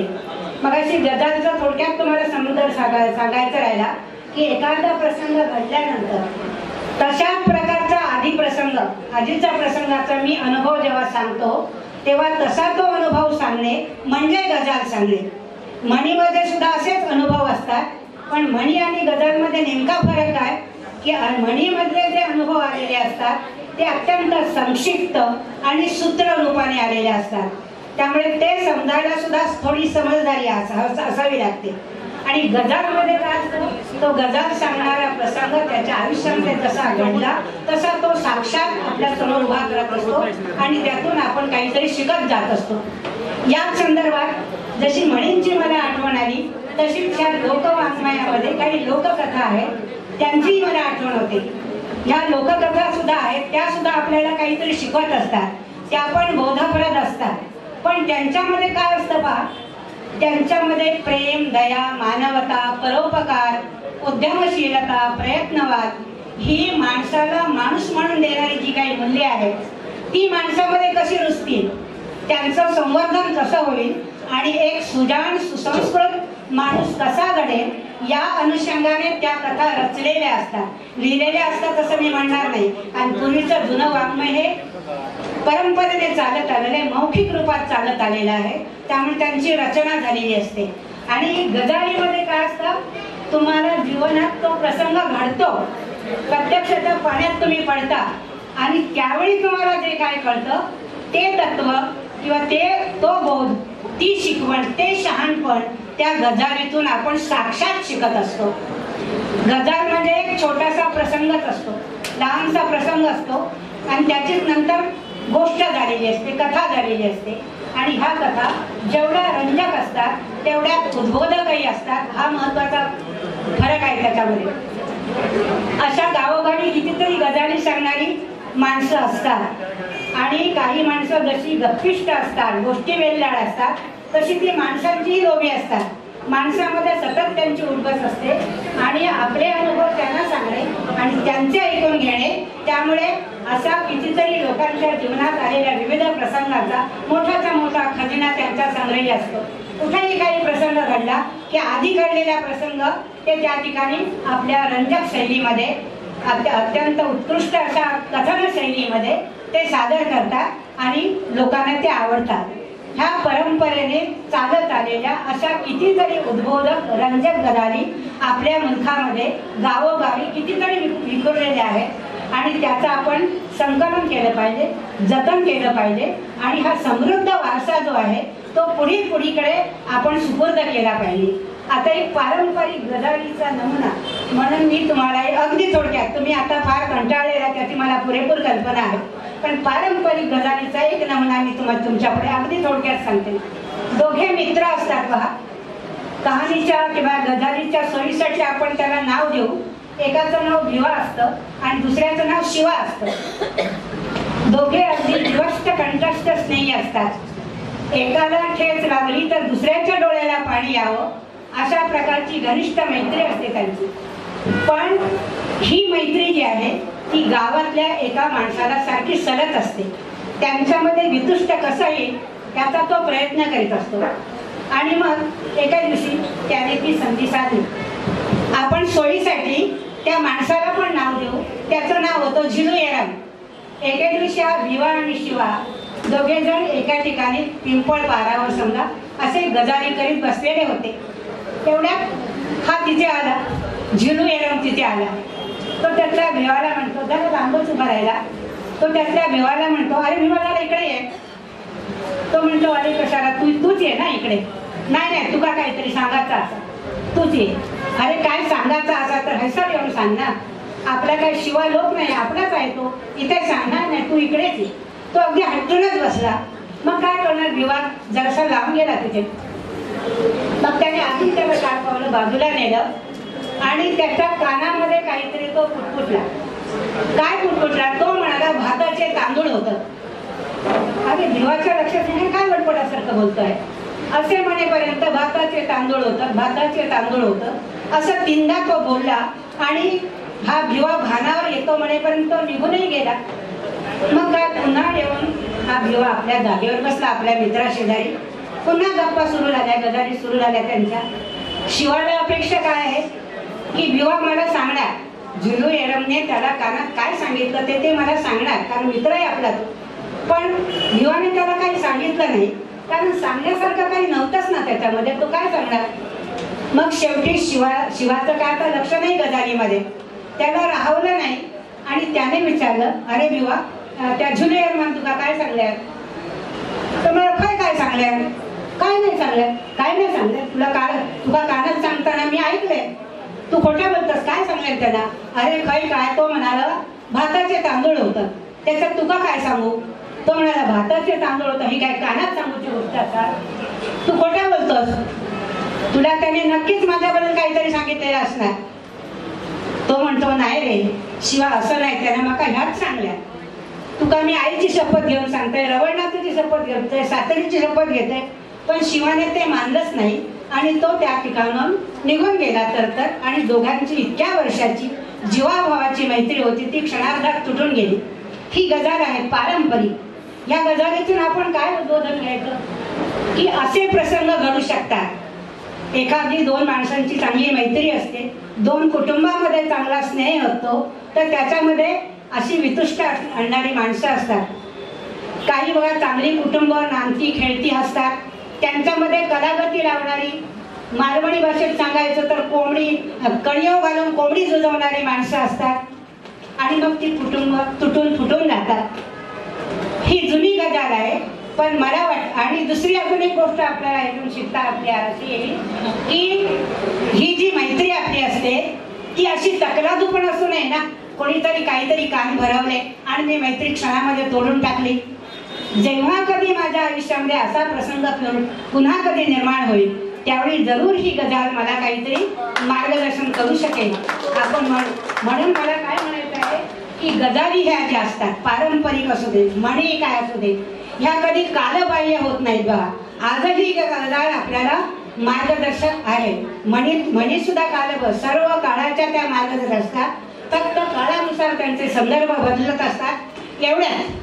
आता ही जी गजाल आहे पहा, ही माझ्या आजीने मला सांगितली होती. माझ्या आजीने सांगितली होती म्हणजे ती 100-125 वर्ष इतकी तरी जुनी आहे. कदाचित माझ्या आजीला तिच्या आजीने सांगितली असेल तर ती त्याहूनही जुनी आहे, म्हणजे त्याही मागची असेल. परंतु तुमच्या लक्षात येईल की असेही प्रसंग आजही आपल्या आयुष्यामध्ये घडतात. त्यामुळे म्हणी असो किंवा ह्या गजाली असो त्या कधीही कालबाह्य होत नाही. त्या सर्व काळाचा मार्गदर्शक असतात एवढंच. आणि अशा गजालींचं आपण खेडोपाडी ज्या विखुरलेल्या आहेत त्या गजालींचं आपण संकलन करू, त्यांचं जतन करू आणि हा समृद्ध वारसा जो आहे तो आपण आपल्या पुढील पिढीकडे सुपूर्द करू असं मी सांगते. आता बघा या खूपच वेळ झालेला आहे, पण एक गोष्ट मला बोलायची होती. आता एकच अजून सांगायचं आहे की गजाल हा जो शब्द आहे हा मालवणी खास बोलीचीच ही देणगी आहे, तिचीच ही निर्मिती आहे. हे गजाल म्हणजे काय नेमकं? गजाल हा शब्द गुज पासून आलाय. गुज म्हणजे काय? अनुभवाने मला समजलेली एखादी मोलाची गोष्ट की जी मी पुढील आयुष्यामध्ये दुसऱ्याला पण सांगतो. त्यातल्या आपल्या जी जवळची माणसं असतात त्याचं हित व्हावं, त्याचं कल्याण होऊ नये, त्याचं नुकसान होऊ नये म्हणून असे काही अनुभवाचे जे बोल आपण सांगतो दुसऱ्याला ते म्हणजे गुज. हाच गुज शब्द हितगुज मध्ये आहे बघा. हाच शब्द गुजगोष्टीमध्ये सुद्धा आहे. तर हा शब्द हा गुजवरून हा जो गजाल शब्द आला मालवणीमध्ये हा खास मालवणी बोलीचा ही निर्मिती आहे असं मला म्हणून सांगायचं आहे. त्यानंतर आता एकच गोष्ट की हे संमेलन मला तसं मालवणी याच्यावर बोलीवर खूप काही बोलायचं होतं पण सर्व काही बोलून झालेलं आहे. आता माझ्यासाठी तसं काही फारसं शिल्लक राहिलेलं नाही. पण हे संमेलन जे आहे ते आपण आपले जे चाकरमानी बांधव आहेत जुने दिवंगत त्यांना हे समर्पित केलेलं आहे. ही अत्यंत स्वागतार्ह बाब आहे आणि तितकीच ती हृदय आहे. चाकरमानी म्हटल्यानंतर माझ्या मनामध्ये तो 60-65 वर्षापूर्वीचा अभावग्रस्त कोकण मुलूक माझ्या डोळ्यासमोर उभा राहतो. तेव्हा माणसाकडे बघा काही कुटुंबाकडे बऱ्याचशा कुटुंबाकडे पोटापुरती एवढीशी जमीन असायची पण इतर दुसऱ्या खर्चासाठी दुसऱ्या गरजासाठी पैसा लागायचा तो कुठून आणणार. मग जवळजवळ प्रत्येक घरातून एखादा तरुण मुलगा ह्या मुंबईमध्ये विशेषतः इथल्या गिरण्यांमध्ये काम करायचा. जरी ते मुंबईमध्ये राहिले तरी कोकणशी त्यांची नाळ जुळलेलीच असायची. चतुर्थीला किंवा शिमग्याला गावच्या जत्रेला ते सारखे येत जात राहायचे सारखे बघा. आणि येताना ते काय करायचे नुसते निघाला आणि गावाला आला असं होत नसेल. त्यांचे आजूबाजूचे जे लोक असत कोकणात ज्यांची माणसं आहेत अशा माणसांना पण ते भेटून येत असत. मी जाणार आहे म्हणून सांगत असत. मग त्यांच्याकडून काय व्हायचं आपल्या गावच्या माणसांसाठी एवढे कसल्या गाठी मोठ्या ते बांधून द्यायचे आणि त्या सगळे घेऊन आपल्या ट्रंक असायची बघा. आज ट्रंक ही जी वस्तू आहे ती तशी आता शब्दकोशातच पाहायला मिळेल आता दिसत नाही. त्या ट्रंकेतून घेऊन यायचे आणि घरोघरी लोकांच्या ते पोस्टी करायचे. आणि त्यामुळे हा आणि त्याही महत्वाच्या भेटीचं एवढं महत्व नाही पण हा चाकरमानी जो आला आहे तो मुंबईच्या माझ्या मुला माणसांना भेटून आलेला आहे. त्यांची खुशाली देखी खुशाली तो सांगतो आहे. याच त्या गावच्या भावल्या माणसांना मोठं अप्रूप वाटायचं. त्यामुळे हा चाकरमानी गावी आला की त्याला काय करू आणि काय नको असं व्हायचं. आपली मालवणी म्हणीचाच आश्रय घेऊन मला म्हणायचं की हे चाकरमानी गावी आले एका सुपात ठेव की रोवड्यात ठेव असं त्यांना माणसांना होऊन जायचं. मग चाकरमान्यासाठी चहाचं आदण चढायचं चुलीवर आणि मुंबईच्या गोष्टी गावच्या गजारी अशा व्हायच्या. आणि मग त्याची रजा जर मोठी असेल तर त्याला जेवणाचं पण एका दिवशी आमंत्रण दिलं जायचं. जाताना पुन्हा तसंच व्हायचं. ही गावची माणसं जी असत ती आपल्या मुंबईच्या माणसांसाठी अशाच गाठल्या मुठल्या द्यायच्या.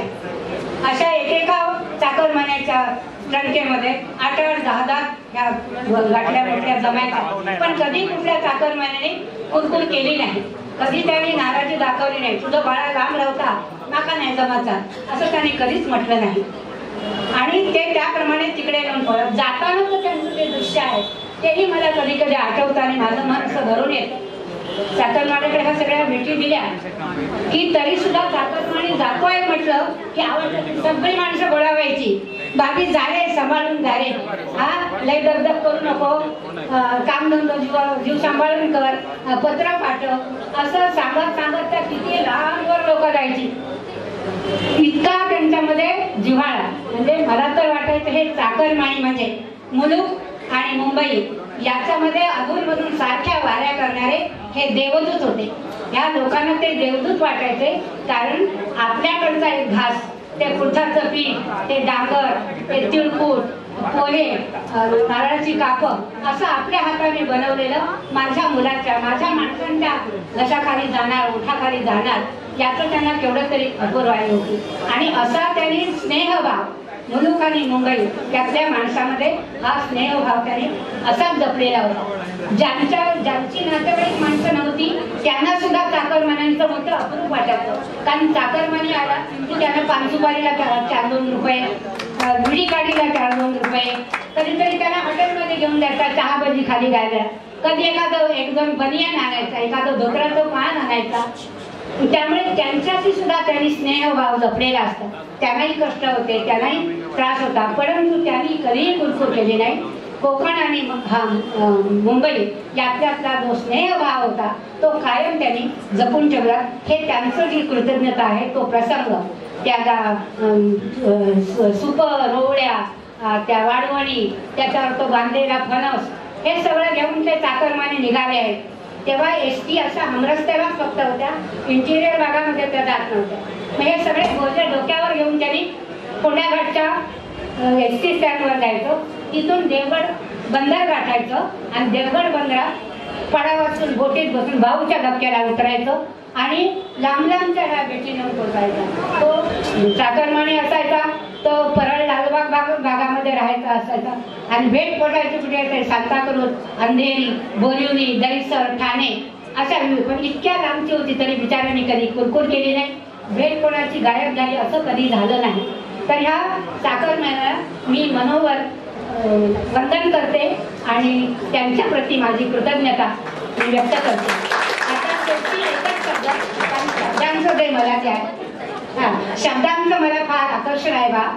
आपल्याकडे चाकर हा जो शब्द आहे तो तेवढा त्याला प्रतिष्ठा नाही आहे पहा. चाकर म्हणजे थोडासा कनिष्ठ भाव आहे त्या शब्दामध्ये, पण मालवणी बोलीने काय केलं, चाकरचा चाकरमानी केलं आणि त्या शब्दाला क्षणार्धात प्रतिष्ठा आली. चाकरमानी हे त्याचं मानाचं फळ आहे. आता मीडियाने किंवा ह्या प्रसार माध्यमांनी तो शब्द उचलून धरलेला आहे, पण 60-65 वर्षापूर्वीपासून हा शब्द आम्ही ऐकतो आहोत. तर चाकरमानी, चाकर हा शब्द अरबी फारसीतून आलेला आहे, पण त्याचं चाकरमानी रूपांतर हे मालवणी बोलीने घडवलेलं आहे. आणि एखाद्या कुशल चित्रकार असतो पहा, एखाद्या कुंचल्याच्या फटकाराने संबंध चित्राचा तो आशयच पलटून टाकतो, तसं चाकरमानी शब्दाचं झालंय बघा. त्याला एकदम प्रतिष्ठा प्राप्त झाली. असं नमस्कार.